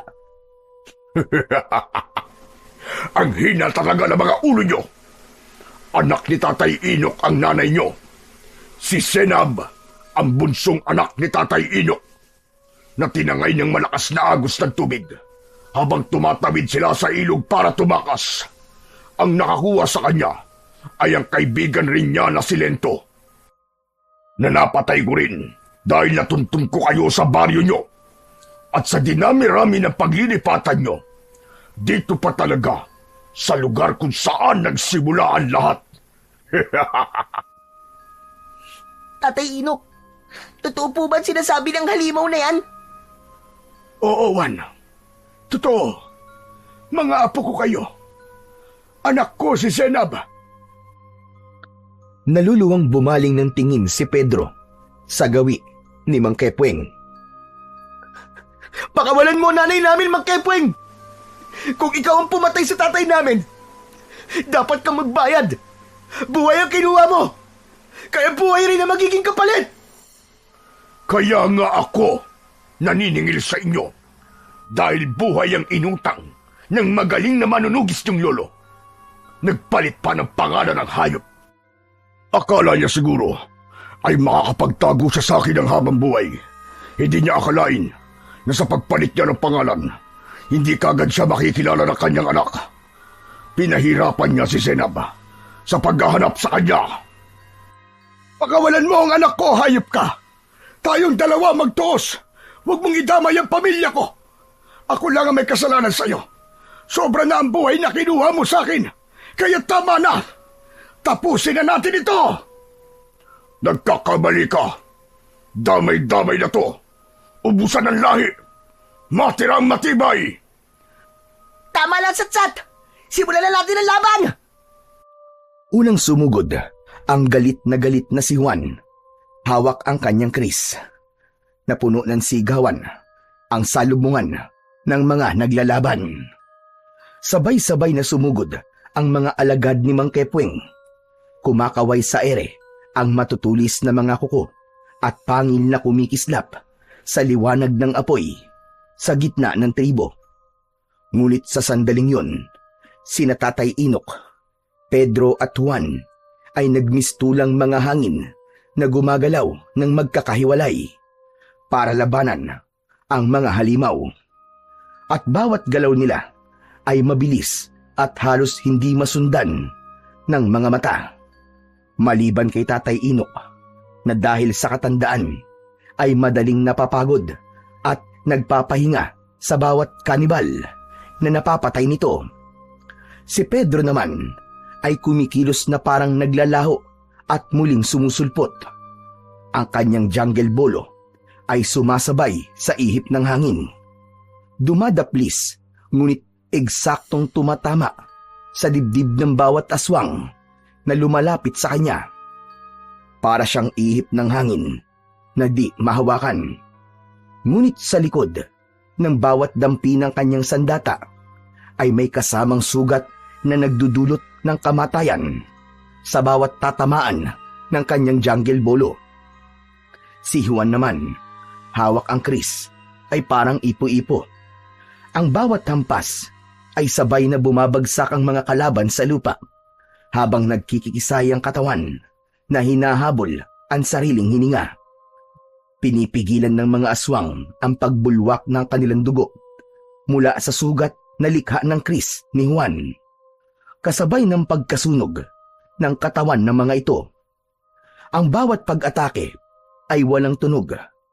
Tanging ihip lamang ng hangin ang maririnig bago bumagsak ang isang aswang sa lupa, duguan at wala ng buhay. Ang bawat pagwasiwas ng mga kamay ng magkapatid ay parang alon ng hangin na pumupunit sa balat ng mga aswang na kumakalaban sa kanila. Isang mabilis na pagsaksak sa katawan ng natitirang kanibal ang ginawa ni Pedro. Tumagos ang kanyang jungle bolo sa likod nito. Bumagsak ang huling alagad sa lupa hanggang sa natira na lamang ang nakatayo na si Mang Kepweng. Si Tatay Inok ang umakyat sa puno para iligtas ang anak, habang sina Pedro at Juan ay nakatayo paharap sa pinuno ng mga aswang na kanibal. Nasa dugo niyo talaga ang pagiging manunugis at matadero ng mga aswang. Hindi ko akalain na mas malakas pa pala kayo kay Tatay Inok. Dapat pala, pinatay ko na kayong magkapatid. Hindi mo na kailangan magsisi, hayop ka. Dahil huli na, kami naman ang kakatay sa'yo. Kaya simulan mo na magdasal sa hari ng kadiliman.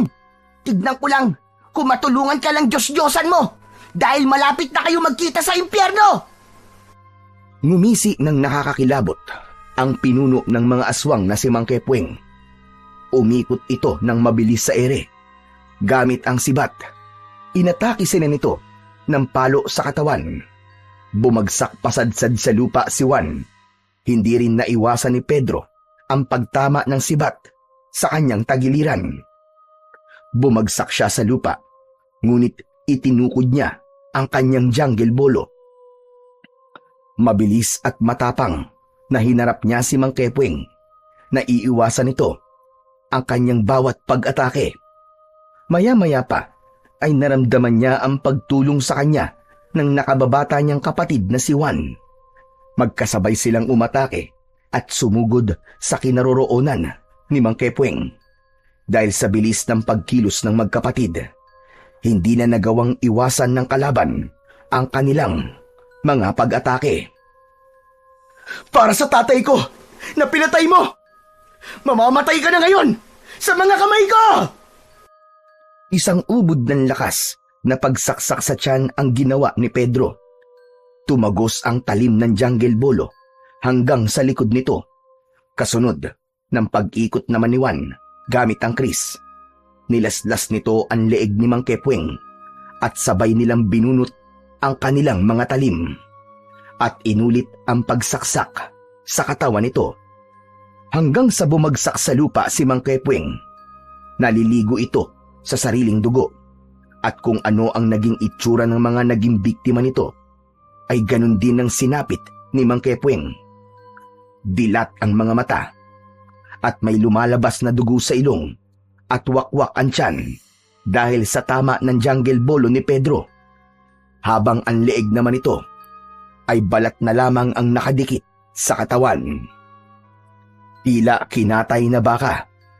Brutal at malalang ganti ng magkapatid na matadero ang sinapit ng pinuno ng mga aswang. Napasulyap ang magkapatid sa gawi ni Tatay Inok, habang ang kanilang ina na si Aling Senab ay nagkamalay na. Anak! Senab! Ang Tatay Rodolfo mo to! Ako si Tatay Inok! Tinulungan ako ng mga anak mo! Patawarin mo ko! Hindi ko alam na buhay ka pa! Ay, Diyos ko! Buhay nga po kayo!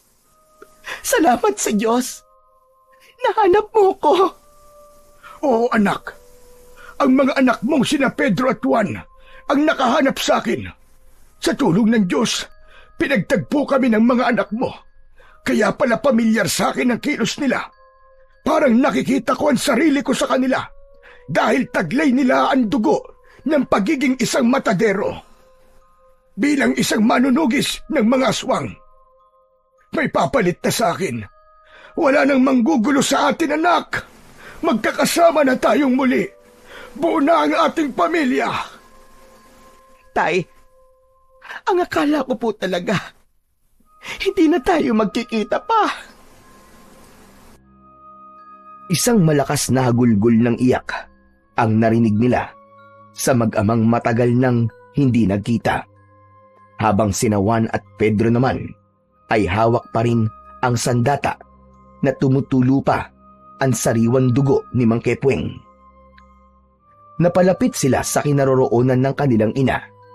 Inalalayan nila itong tumayo at nilisan ang lugar na yon ng magkakasama. Kasabay ng pagkasunog ng buong tribo ng aswang na kanibal. Magmula ng gabing yon ay wala nang naging balita tungkol sa mga lalaking natatagpo ang patay sa kakawyan. Wala na rin ang banta ng panganib at natahimik na ang kanilang mga buhay. Masayang muka ng magkapatid ang bumungad sa tindahan ng matanda bilang mga bagong matadero sa palengke. Araw-araw na pinapanood ng mga tao ang pagpapakitang gilas ng magkapatid. Palaging ubos ang kanilang panindang karne. Hindi nagtagal ay nakahanap si Tatay Inok ng albularyong titingin sa sakit ni Aling Zenab. At dahil sa matyagang gamutan, gumaling ang kanilang ina sa sakit nito. Ngayon ay kasama na nila si Tatay Inok sa bahay. At sila namang magkapatid ay isa ng napakahusay na matadero sa palengke ng baryo ng Kalumpit. Sa kwento nina Pedro at Juan, higit pa sa kanilang husay at lakas ang naging sandigan nila sa bawat laban. Totoo na ang kanilang tapang at kasanayan sa sandata ay mahalaga, ngunit higit sa lahat ang kanilang pananampalataya sa Panginoon ang nagbigay ng tibay sa kanilang loob para lumaban sa kampon ng kadiliman. Sa gitna ng dilim ng kagubatan at panganib na dala ng mga aswang, hindi sila nawalan ng pag-asa sapagkat naniniwala silang kasama nila palagi ang Panginoon. Ang tao ay maaaring malakas at biyasa, ngunit kung wala silang tiwala sa Diyos, ang kanilang puso ay madaling panghinaan. Si Pedro at Juan ay nagtagumpay hindi lamang dahil sa kanilang sariling lakas, kundi dahil naniwala silang hindi sila nag-iisa, na sa bawat hampas ng kanilang mga sandata, ang Diyos ang gumagabay sa kanila. Ipinakita nila na ang pagmamahalan ng isang magkapatid ay palaging magkasama sa hirap at ginhawa. Dahil sa ating sariling buhay, hindi man natin kahaharapin ang mga kanibal o aswang, haharapin naman natin ang iba't ibang klase ng pagsubok na susukat sa ating katatagan. Kaya piliing maging mabuting tao upang ang kaparusahan ay hindi natin sapitin sa kamay ng may likha sa atin.